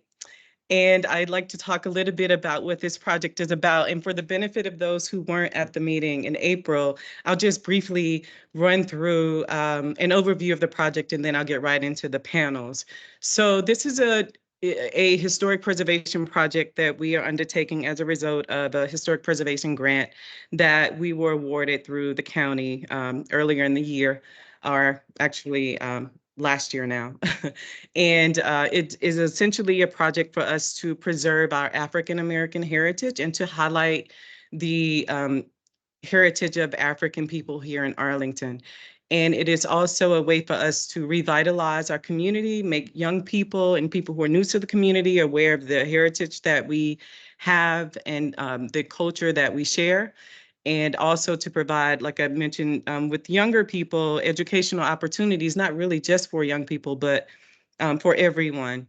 And with this project, we want to create a repository of the archives that we have. We have quite a few archives, and we want to highlight the points of interest throughout the community. We are doing that through a series of walking tours and virtual tours that people can partake in. And there is a new website that we're creating, and there's some neighborhood branding. So I'm here tonight to talk about the branding for the community. So as you may or may not know, Green Valley is one of 3 remaining African communities. There were quite a few enclaves in Arlington at the turn of the century, but by the 1950s, we were down to these 3 communities that you see: Howells Hill, Johnson's Hill, and Green Valley. And I am here, of course, to talk about Green Valley. We are bounded by 16th Street South to the north, Shirlington Park, which is actually in Green Valley, at Arlington Mill Drive to the south, Interstate 395 and Army Navy Country Club, and Walter Reed Drive, as you can see on the map. There are 18 neighborhood points of interest that we currently have in our inventory, and there are 4 potential sites that I'd like to just briefly mention too. So of the 18 sites that we are talking about, 13 of those have historical markers already. They are in different shapes and forms. And we have 5 sites that we identified at the beginning of the grant that we wanted to promote. And they are the Chin Funeral Service, Friendly Capstan, Our Lady Queen of Peace, the John Robinson Town Square, and Veterans Memorial YMCA. Since then, we have identified 4 potential sites that we'd like to add: the Knock Fort Myer line of the Washington, Arlington, and Falls Church Railway, or the trolley line, as some people say, the Majestic Barbershop, Star Barbershop, and Naomi's TV. If funding allows, we will add those sites to the project as well. So there may be 22 sites at the end of all of this. Of these sites that are of interest in the community, we have a few that have historic designations. The 2 that I like to highlight are the Lomax African Methodist Episcopal Zion Church. It is on the National Register of Historic Places, and it has local designation here in Arlington. And we also have the Green Valley Pharmacy, which we heard a lot about tonight already, which has local designation. And as you can see in these 2 images, these are the signs. They are in no way, shape, or form similar, but they are 2 historical markers that highlight the significance of these 2 sites. And just to give you an overview of some other non-designated markers that we have the Shirlington Crest, which was formerly the Dunbar Homes. It has a marker at the new site. And then there's this Dr. Roland Bruner House marker, which I must note, I did not update the image. The marker has been replaced with a newer image, but this was the marker that was present when I took the picture in 2023. I can send you a picture if you need one. I have a picture. Okay, great. I think I have a few. Makes me sad every time I see that image. But it does help me emphasize the point that the markers are disparate. And this is the whole point of the exercise, is to kind of unify all of the markers that we have. And so here are some other ones that we have. This one is at Mount Zion. We have this marker at the WNOD Trail, the Washington and Old Dominion Trail. And here's one at the Macedonia Baptist Church. These do look like historical markers, although they aren't of any national significance. And so what we're doing with this project is essentially unifying all of the existing, as I mentioned, seemingly disparate historical signage with this branding campaign through the grant. And so what we did was we set out to create a topology and of colors and images that really, we think, embody what we're about here in Green Valley. And with that, we have some QR codes that we've created that we want to place at each marker, no matter how they look, as a way to identify this site as one that's a part of the overall historical theme that we're trying to project. So we have the logo here too, as you can see. And then the upper right corner is essentially all of the elements coming together in this one map, which I'll talk about in a minute. And just to give you an idea of what the QR codes are like, I was at Our Lady Queen of Peace, which is one of our historical sites. And I'm sure all of you have seen throughout the, especially the beginning of the COVID pandemic, these stand here signs, these sidewalk stickers that were placed 6 feet apart. These are the ones that are still at Our Lady Queen of Peace because they're highly adhesive, super strong, and don't really remove easily. And I thought that perhaps this would be a good way for us to use these QR codes in the public right of way, in the sidewalk, to identify these sites as you walk upon each one of these markers. So this is what's there at Our Lady Queen of Peace today. So what we're intending to do is to have this 36 by 48 upright frame in at least 2 locations throughout the community, showing where the person is at that point in time. So just a "You Are Here" historical panel that talks about the community and then highlights different aspects of the community, parks and trails, and then historic sites and other elements on the legend. And then we have at each new site that we're proposing this single pedestal base, which is a 24 by 18 historical low profile panel, which with these interpretive text, these panels with this interpretive text that talks about each site. And this Chin funeral service was one that we presented at the April meeting, along with the Friendly Capstan and Our Lady Queen of Peace. And so tonight I'll talk about the Veterans Memorial YMCA, the John Robinson Town Square, and then a little bit more about the You Are Here map. So these panels are the same as the ones you saw before, and essentially it consists of text about the site and then an image or 2 or 3 that further emphasizes what is happening or what happened at the site. And the second one here is the John Robinson Town Square. Same thing, we have images with text that talk about the site.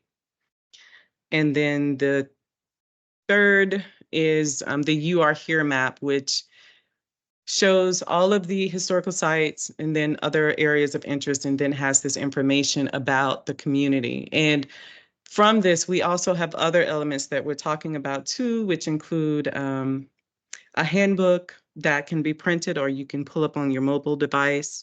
We have story maps that walk you through the community as you come upon each site, and it gives you more information, and there's audio associated with that. We've also digitized archives, and we have some, there was a video or history project that commenced some time ago. That will be on the website. And then there are educational materials, including crossword puzzle, scavenger hunt, and other educational materials, just to give people a sense of where they are and what we're about. And with that, I will stop and take questions. I know that was brief, but a lot of information. So with that, I will say thank you. That was really helpful. Thank you. Thank you. Shall I pull up her image, or what do you want me to do next? Hold tight for 1 second. We have one public speaker, so we're going to go ahead and do that next. Okay. Dr. Byrne. Mr. Byrne, please go ahead. Hello, yes, can you hear me? Yes. Yes. Okay. The map in the project historic marker entitled to Welcome to Green Valley, which is that overall map you see, fails to depict the route of the Washington Virginia Railway and its predecessor and successor. They gave the name of the successor earlier, so she did. As stated in the historical marker at the opposite end of the neighborhood, that's next on the WD Trail. This electric trolley line spurred Green Valley's development. It is very important, and it's important to be on this map, its route. The trolley line travels through the neighborhood near the west side of South Kenmore Street, between South Glebe Road and the area the map is identified as the John Robinson Jr. Town Square. The line's trolleys traveled between Roslyn and the Green Valley for 36 years, from 1901 to 1937. Now, I've given you a reference and some links. I hope the applicant has links too, because you really need those to understand it. In 1929, a U.S. Geological Survey topographic map of Washington vicinity shows a portion of the trolley line's route that traveled north-south through Green Valley before terminating near the former location of the Kemper School. That school now bears the name of Dr. Charles R. Drew Elementary School. It's not quite in the same position as the Kemper School was, but it's close. It's just across the street, actually. The trolley line's route on the map is west of South Glebe Road, which the map shows as a red hatched line. So you need to really refer to the map to understand what I'm saying. The project's map, which is on the screen here, cannot be complete if it does not identify the trolley line's route. Further, the text on the left side of the marker should describe the trolley line, at least in 1 or 2 sentences, and its importance to the neighborhood's development. Because really, that whole development is, or much of it anyway, is based on the trolley line. The other part of development is down on the south end, which is where the WD Trail goes. So the railroad was really the impetus for all those commercial structures right near there. It was zoned commercial, of course, being near a railroad. This being a trolley line, it was not zoned commercial. It was owned basically residential. But anyway, so that I would like also, if you are preparing a new map of showing that line, please consult me. You have my information, I think. So I can give you some information that isn't consistent before it comes to the board. So I'd like to be involved in that process. But anyway, please put the route of the railroad on there. It follows Kenmore Street down to the site which I mentioned. Down to the Charles Drew Elementary School, basically. And it comes out of it starts at Glebe Road, where the Kenmore Street meets Glebe Road. And this then goes almost directly south on the west side of Kenmore Street. Dr. Byrne, that's all I have to say. Okay. Thank you, Dr. Byrne. Thank you. May I respond to that? Sure, go ahead. And I was just going to say, can you keep this slide up? Because why don't we start the conversation with this map? Okay. Go ahead and begin. Thank you, Mr. Byrne. I really appreciate those comments. I am a transportation planner here in Arlington County. Full disclosure, I am very passionate about transit, and I think that is a gross oversight from the beginning of the project, and I wholeheartedly agree that it should be included, and it has been added as a site that I am working feverishly to get on the map. So I agree with you, and I just want to say that for the record.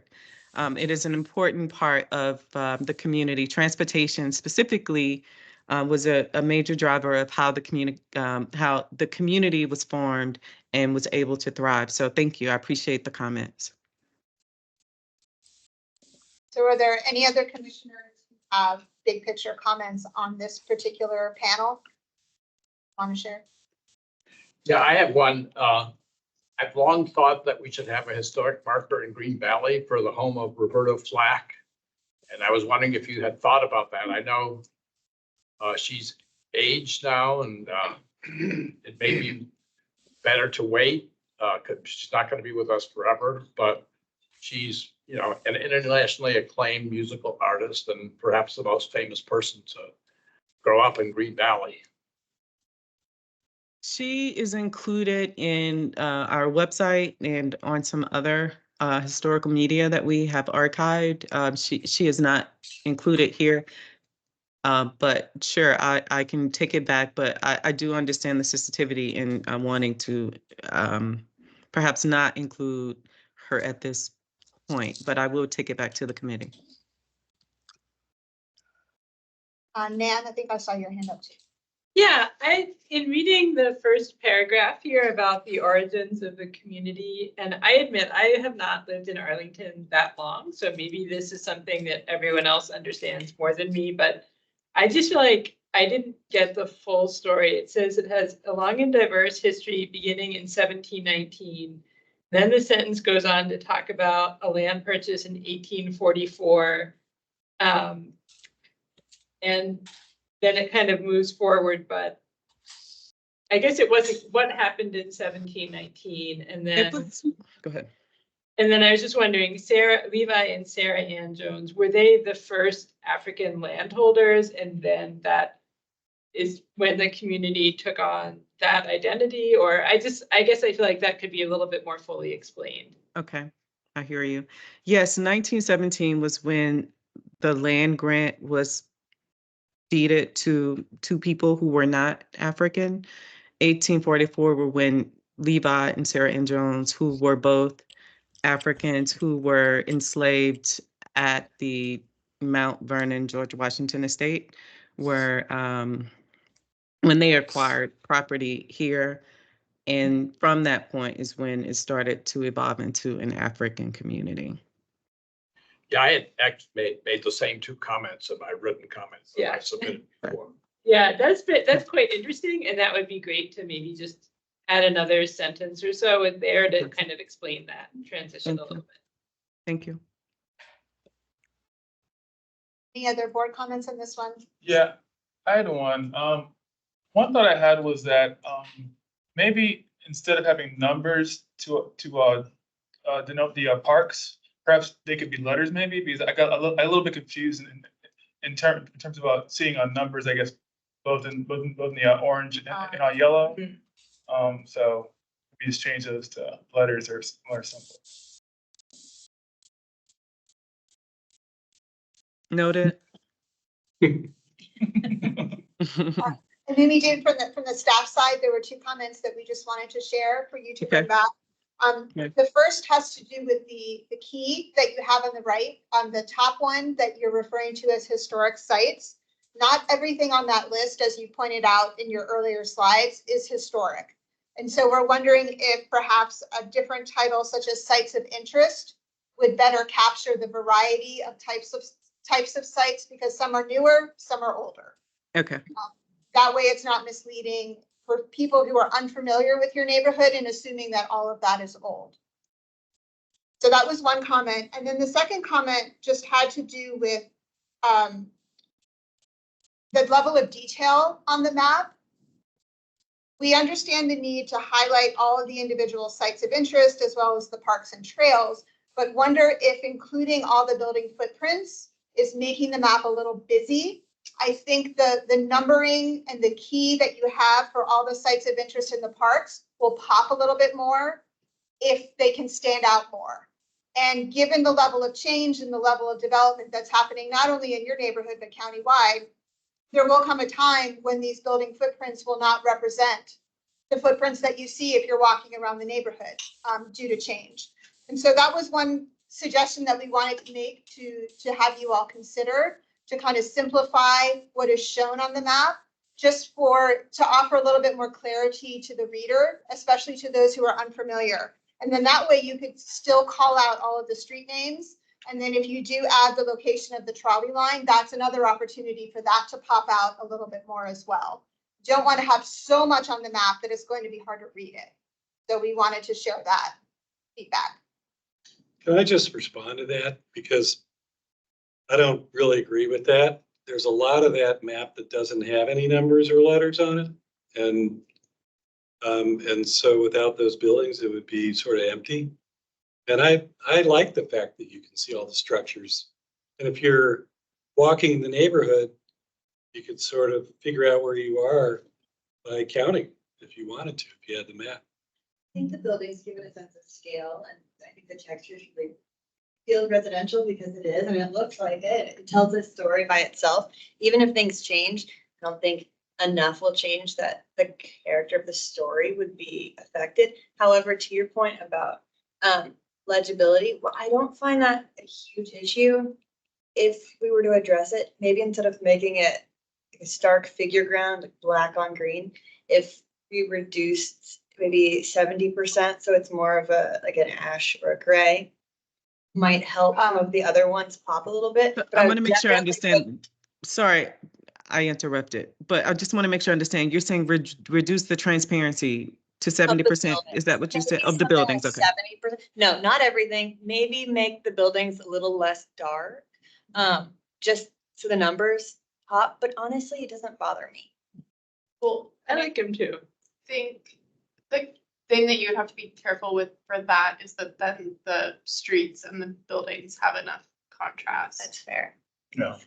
I would leave it, but Keep in mind, it's gonna be 4 feet wide too, so, I mean, it's a little bit hard to see when it's on an 8 by 11 piece of Yeah. paper, but it will be different when it's that big. I like the buildings. I do too. Yeah. I agree with Dick. I like the building. They convey how many people live in it. Difference of One other thing, I think that this goes to an issue that I raised, that there's no dates on these, and a lot of the statements made on the various panels are dated statements. So you need to really be able to put them in context, and what we usually do on historic markers is put by erected by Arlington County, and you put the date on it. So if you put the date on these, then anybody will know that that's when this map, what this map illustrates. That's a good And point. so if things change, people will understand that it doesn't attempt to reflect what buildings are there today. Okay. Yeah, you could do a little credit for whoever drew this map. I don't know if it's you, but, and then just put the date as well as part of that. Something like that. Yeah. Go ahead, Greg. This may change a great deal when it's 4 feet wide, but I found it difficult the map did not pop for me because the background color is also green. I wonder if you could do something to change the background color or to make the map itself more prominent. And also that would allow perhaps for you to slightly increase the size of the map itself. I think if it was even a little bit bigger, it would fill more of that center space and be easier to read. Now, it may be easier to read on a big plaque, but I found it difficult to read. I think that's kind of good because it's Green Valley, so making it. Well, and leaving the map green, I agree, but the background I might mean, I be. think the background being green and maybe just a lighter shade of green. yeah, maybe a lighter shade. I like the green too. I think it's, Because it was named Green Valley because it was very green there when they built the Green Valley Mansion. So I think that sort of speaks to the name of the community. I notice you have 2 stars for the "you are here." Are you going to put this in 2 places? We are proposing to at the moment, and there is potentially a third. Oh, okay. Yeah, that makes sense then.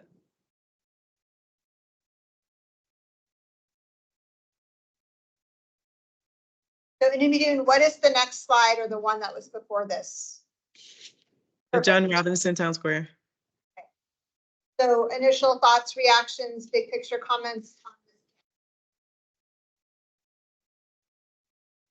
For this one and also for the YMCA one, you have credits for your images, but you don't actually say what they are. And I mean, for this one, obviously that's the square and presumably that's John Robinson Jr. But if there's a date or if you know what he was doing in that picture, and for the YMCA one as well, just to identify with the caption what's going on in the photo. That would be nice, because those photos are great. Yeah, That was thank my you. That's a comment, good, too. good Mine comment. too. I just thought it'd be nice to know who, I guys guess that that's John Robinson Jr., but Right. who else is there? Yeah. Also, has that structure in the park been named? The specific, Yes. yes, okay, so maybe the name of it? Is the name of it? Freed. Freed, oh, Freed, okay, right, yeah, of course. Oh, yeah, identifying that. Yeah, so identifying the Options would be good. And I think, I forget who mentioned this last month, but for the two logos, I think a suggestion was made to put those in the green Mhm. footer bar in the bottom, and then that way gives you a little bit more spacing on the panel and maybe even the ability to make the pictures a little bit bigger. I like that. We have decided we will, let me say this correctly. In the interest of funding, we will wait to make the edits after this meeting and then Understood. present the panels back to you with the changes at one of your upcoming meetings, perhaps the June or July meeting. No, But that was a good comment, and we agree. We do like that it gives us more space. I think for the sake of time and process too, it might not be necessary to come back to the commission. It might be just something that we work with you as staff Okay. on Okay. the finals. So we can talk more about that with Lauren. Okay. Okay, any other comments from the board on this panel? Just one small one. It might be nice to not have one giant paragraph, but to just break it up a little bit for the text. Can you say more about that? Oh, you mean the paragraphs for each Well, column? it's technically all presented as one paragraph, all three sections. I see. And maybe it could just. Yeah, that's the No, style. okay, I think it's 3 paragraphs. Yeah. because it's separated Separated. Right. it's separated, by the, but not by Sentences. sentences. Yeah. Are Continuous, it's not. Yeah, I suppose when you rearrange the logo, maybe it will work out that there'll be a sentence break where the different sections are, but, Okay. okay, We'll that's work on that. that's a minor one. Right. But no, it's noted. I made the comment and I'll make sure the designer gets it and we can work it out. Could you go to the third and final one? Perfect. All right. Initial thoughts? It's just a little sparse. Just make- Well, captions again would help. and also, something about, maybe I missed it, but, was the swimming pool ever built? Yes. Yeah, okay. That's a picture of it, I guess. Yeah, it was hard, but the text below, because I enlarged it, tried to be able to read Yeah. it, talks about pool will be, and I thought there was a pool there, but then I thought, maybe I'm wrong. So. Captioning would help on that, say Yeah. this is the. It looks Okay. like that's from a local newsletter or newspaper, maybe. It was a but- fundraising campaign, yeah, to raise thought it money was really for the pool. Yeah, yeah. And the, I found the text difficult to read, and if you're gonna leave text, you might summarize it or say why it's there or what it is. Okay. It didn't make sense to me why it was, I mean, I was trying to read it and then I figured out, oh, it was part of the image. So maybe a caption would help, or a caption below the text explaining what it all was, so you wouldn't struggle to read it, might be all that's needed. Excellent. And of course, in a 4-foot wide panel. Yeah, it may be easier to read. But it looks like a wonderful story. The captions would be great to put under those pictures so that we would Yeah. get a sense of the life that is being portrayed. And Mimi, do you know by chance what the address of that building was when it was standing? It's still there. It's at the intersection of 22nd and South Kenmore Street. I can find the address. I have it. I Okay. can, do I'm you just recommend that I curious. add it here? I didn't see it, and I feel like if the building is still standing, it might be worth making that connection. And if you're able to share the address with us, we might be able to look through some of our historic maps and Okay. permit records to see if there's any interesting information that could add to the narrative. Okay, But that's searchable by address only. So if you can forward that to us, we can help with that. thank you.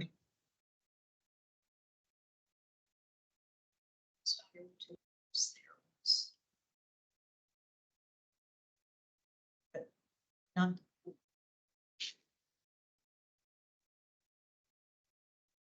Goes on. Any other thoughts?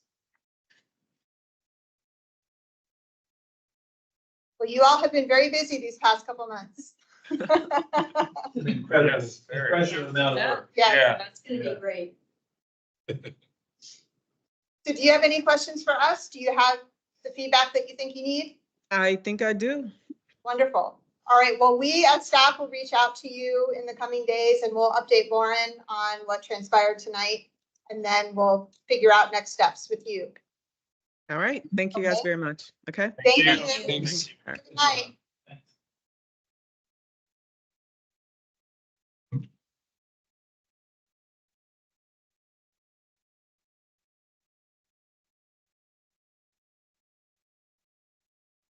Chair's report.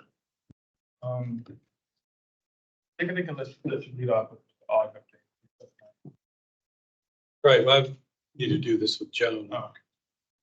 So I guess we're reporting back on our, what? Talked about it, but you did April and I did May. Yeah, why don't I mention the April meeting, then you follow up with May. But the meeting in April was a little bit depressing because there was a lot of concern raised about buildings that were being taken down in the conservation area. Particularly one building which is very distinctive. I guess the archway in the building is actually used in for Barcroft. It's like that distinctive, and it's a building that was not originally contemplated to be demolished, but then got thrown into that category in return for the developer's proposal to protect the sort of Grand Thomas Street entrance, which part of that entrance right off Columbia Pike would have been demolished, and they decided to sort of preserve that, but then grab this other building. And so there was a lot of concern about that building, what was going to happen to it. And Dave Weir, who was the planning commission representative, kind of, I guess, co-leading the meetings, asked the developer to come back with some plan, some plan that contemplated protecting, if not the whole building, at least the ceremonial archway that is so symbolic of the neighborhood and stuff. And then beyond that, not much really changed from the last time we talked about this. They're still planning on demolishing buildings on the edges, both the east and west edges of the neighborhood, preserving the core in the middle. And, you know, presumably have to do it that way in order to make the whole thing work economically.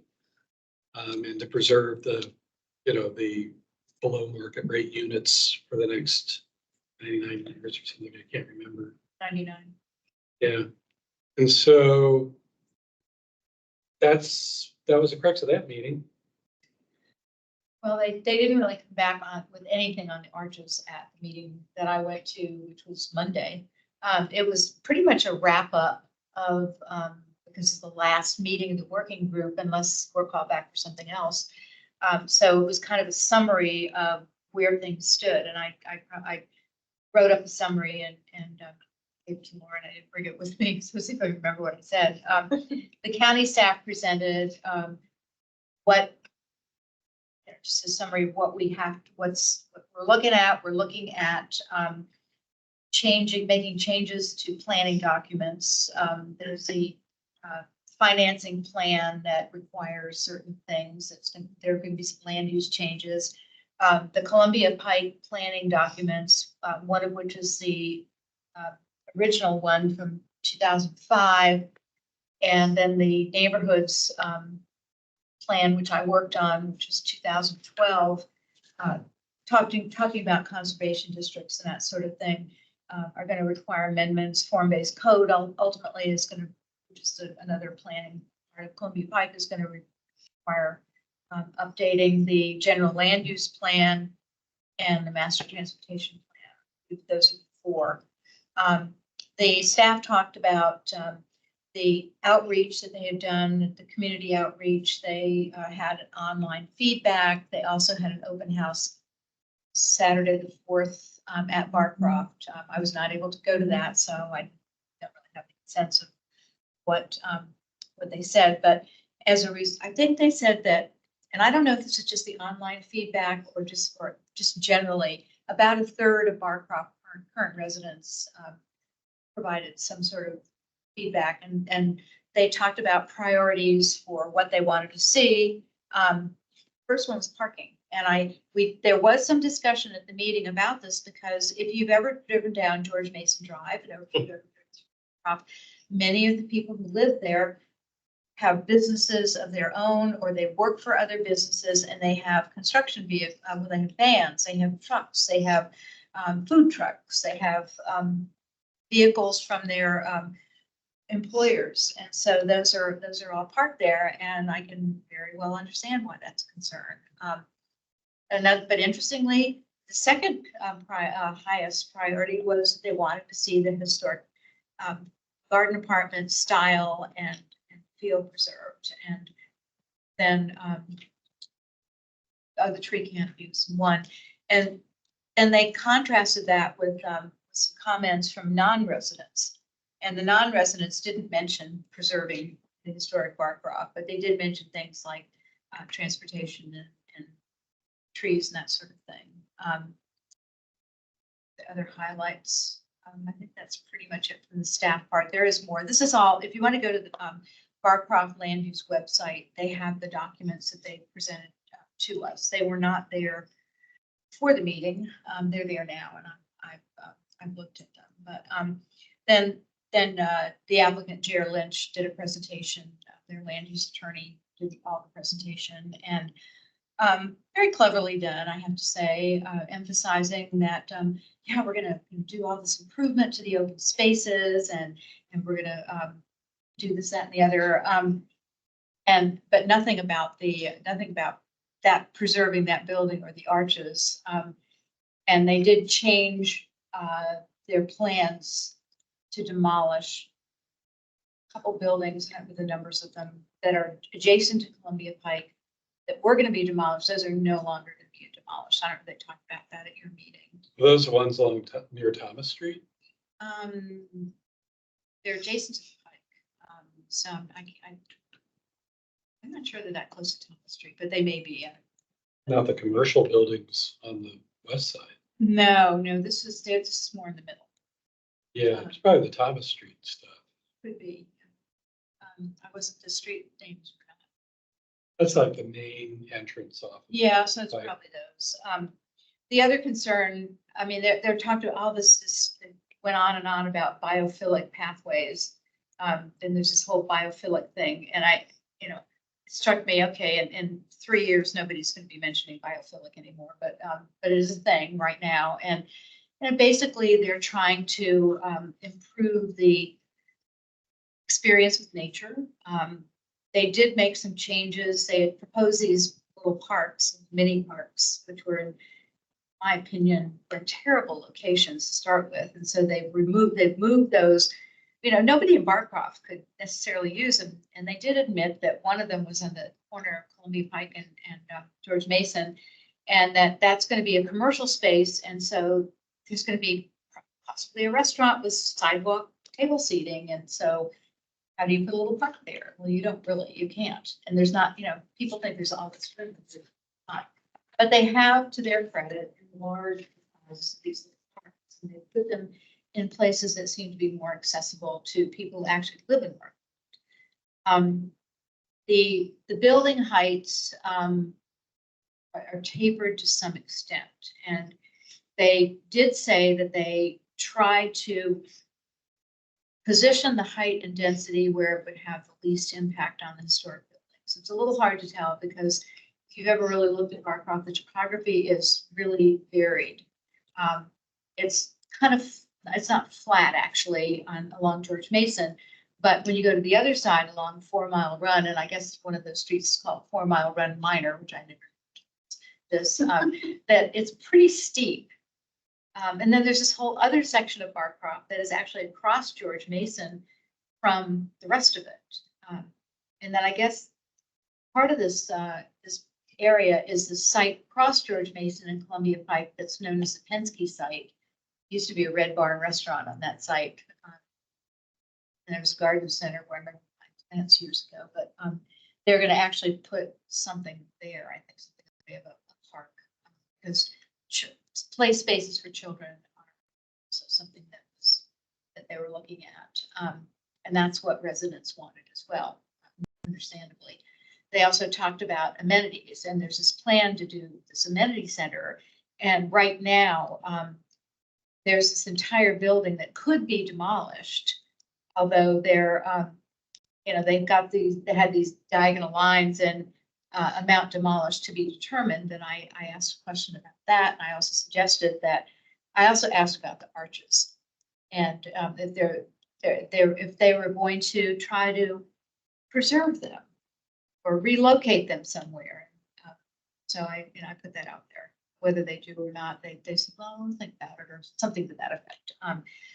And then with respect to the amenity center, you know, they've got, I think they've got this idea of this grand building that's going to have all sorts of things in it, like game rooms and all-purpose rooms and a fitness center and who knows what else. And I suggested that perhaps they could just repurpose the building and not demolish it, which is, I said, more environmentally sound approach, and renovate it to include all of these indoor amenities that they were talking about doing. That's interesting. You know, I'm pretty sure that this amenity center that they're talking about would be located where that Arches building is now. No, it's a different location. It's a totally different. Where is it?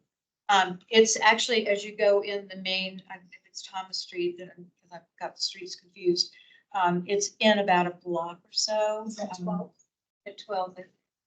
Yeah. Yeah, somewhere around there. That sounds like the spot. No, it's not. It's not, because there's a whole building there that part of which might be preserved. I tried to, in my comments, I said preserve the whole thing, but anyway, we'll see what happens. What else?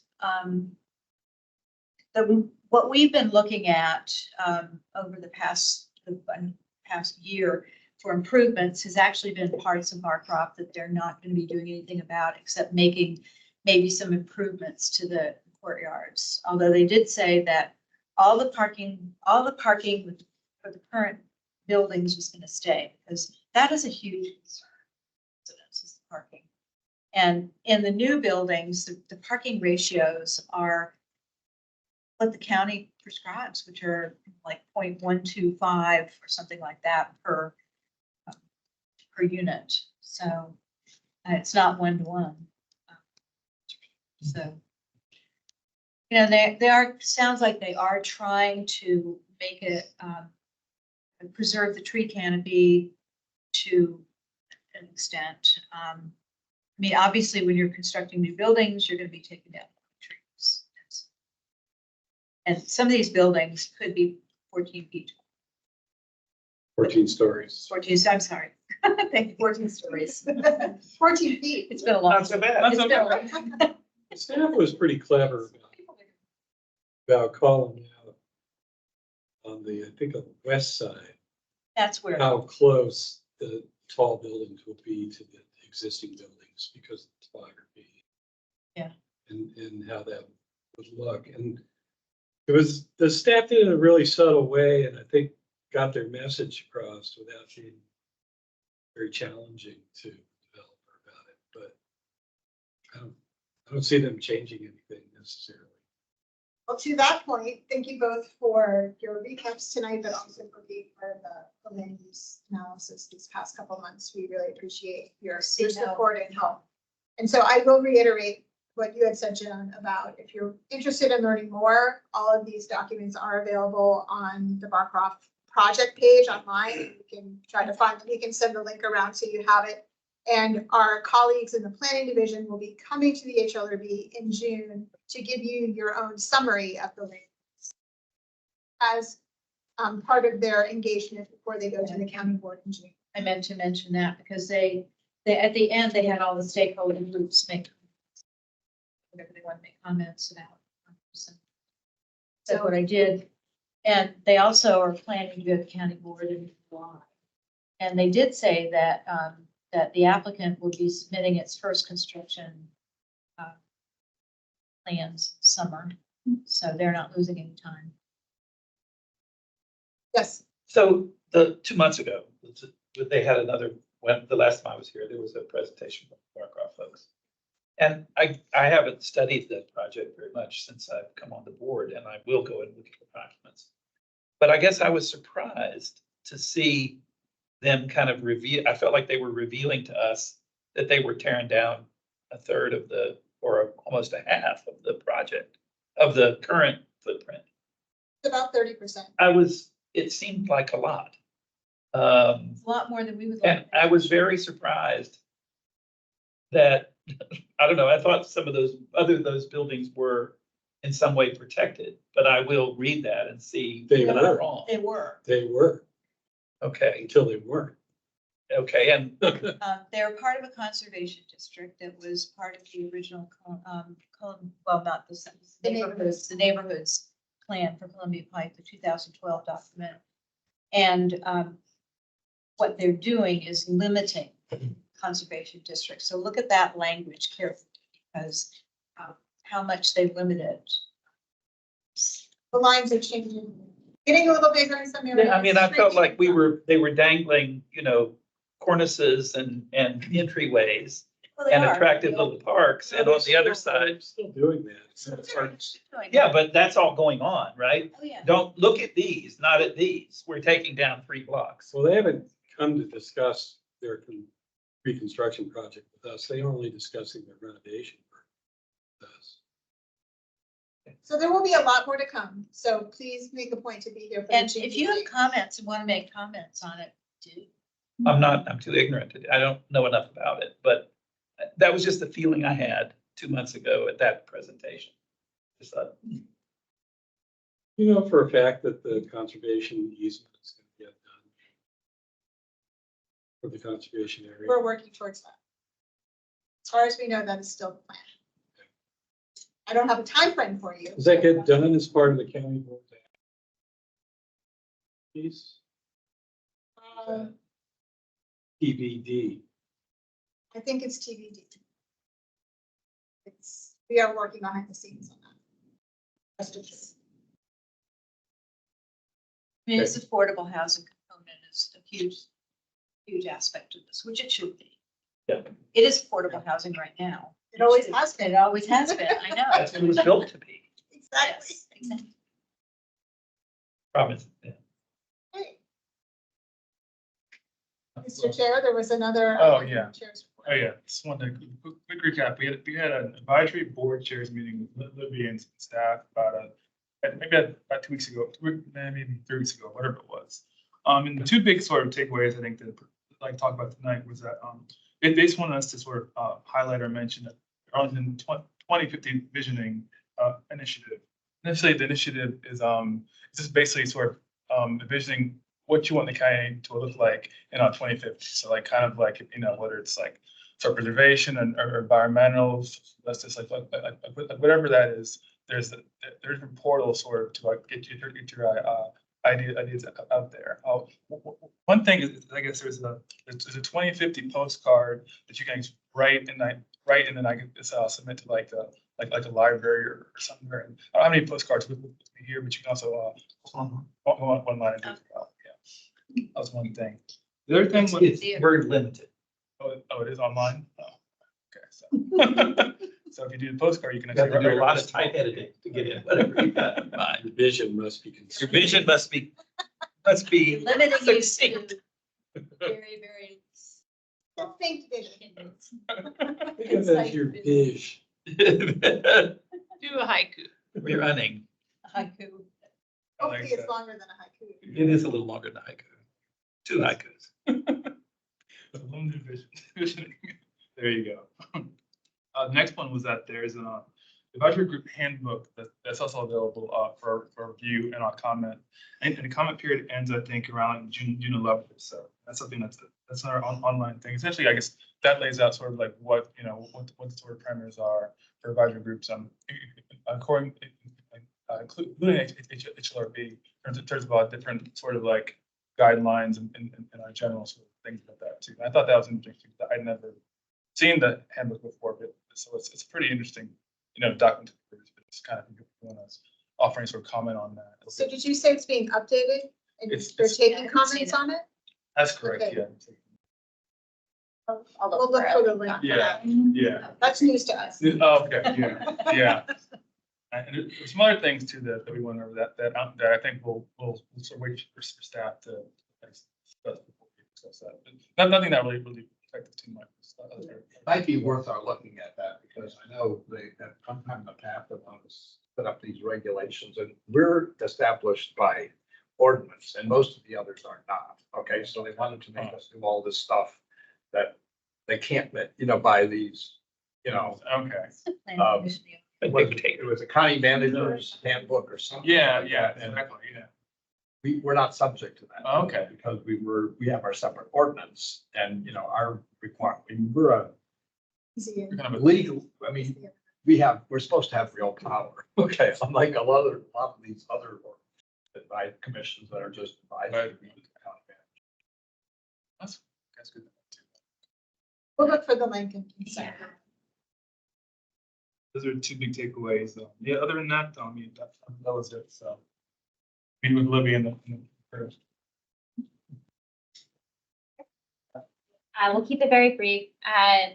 I sent around a link to our third cultural heritage spotlight video, which was released about Heidelberg pastry shop. So hopefully you all had a chance to look at that. It's great. Thank you. I Really love that lovely. place. That was a fun one That was really fun. and a yummy one. Aha. We had to sample the wares, And I also wanted to let you all know that the William and Marguerite Syfax marker that had been reviewed by you all last year has been installed. And so that is in place, which is fantastic. If you want to take a look, it is across the street from 1327 South Beach Street in Arlington View neighborhood. That. And then an event to potentially put on your calendars, June 20th. It's Thursday. It is actually the same day as our upcoming HALRB meeting, which we'll talk about. For Ethan Allen, DPR is hosting an event for the unveiling of the USCT marker that you all reviewed. So they will be formally inviting you, but we wanted to let you know now. It's at 9:30 in the morning on Thursday. So it's a very specific time, but if you can make it, they'd love to see you there. Sorry, what was the date again? June 20th, June 20th. Thursday. and it's at Fort Ethan Allen. They're gonna have some public speakers, and I believe some like information tables and maybe some reenactment, some war reenactment.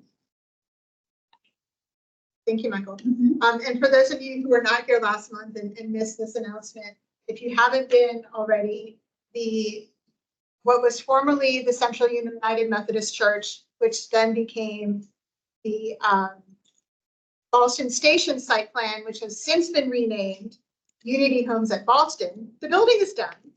And the fence is up around the Robert Ball family burial ground.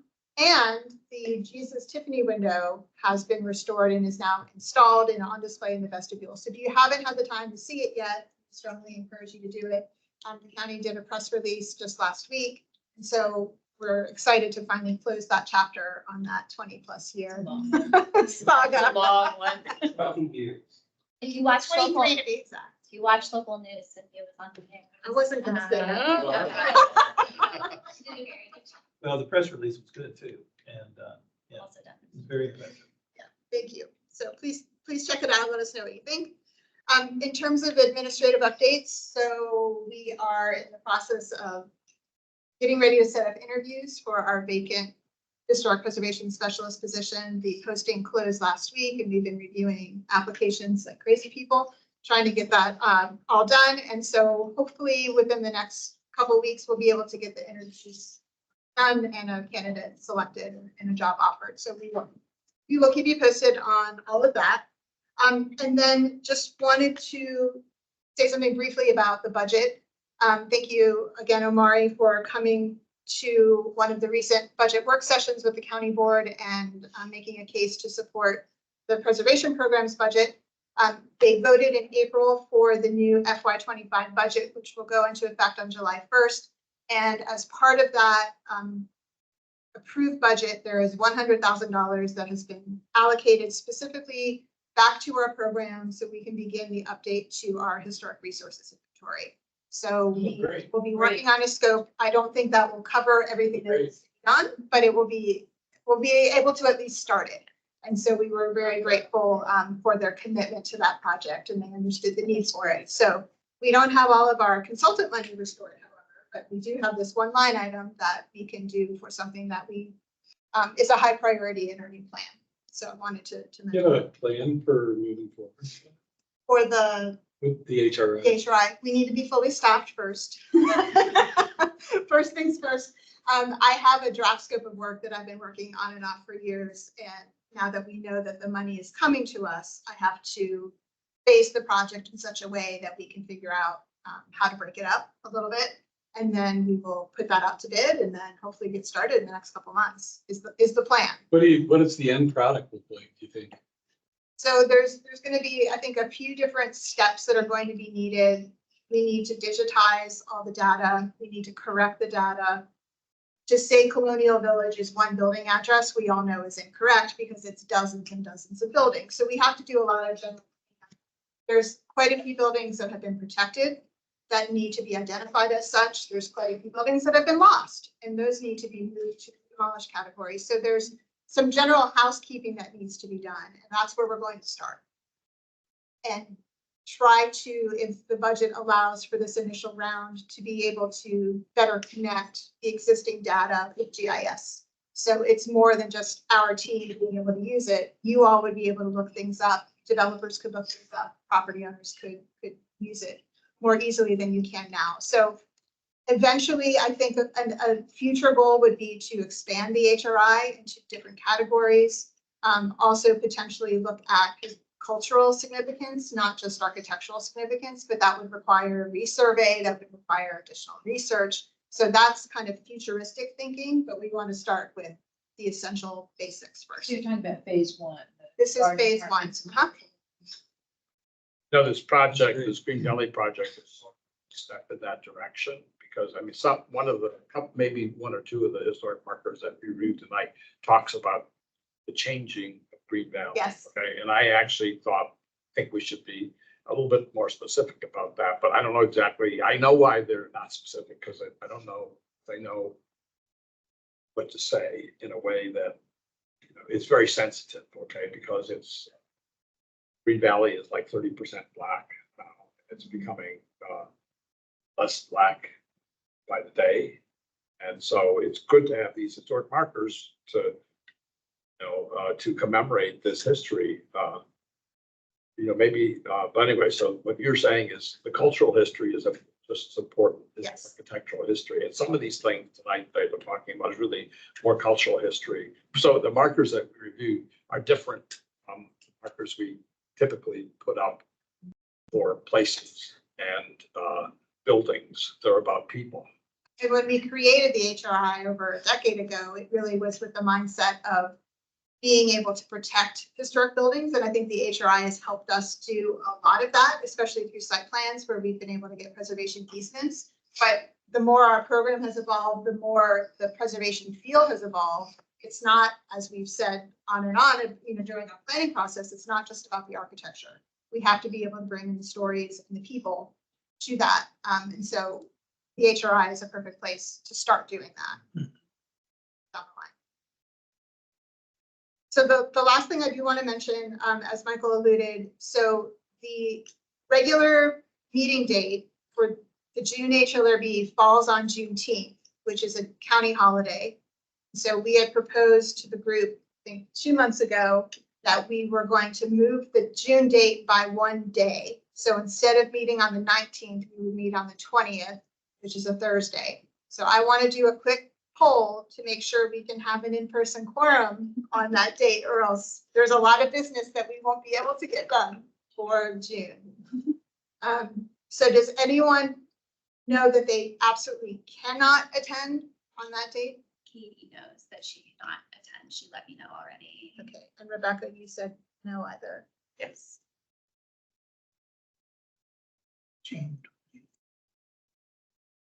Let you And I know. believe, Michael, you sent out an updated meeting invitation. Yes, I did. So please mark your calendars now. Do not show up here on the 19th. You might not even be able to get in.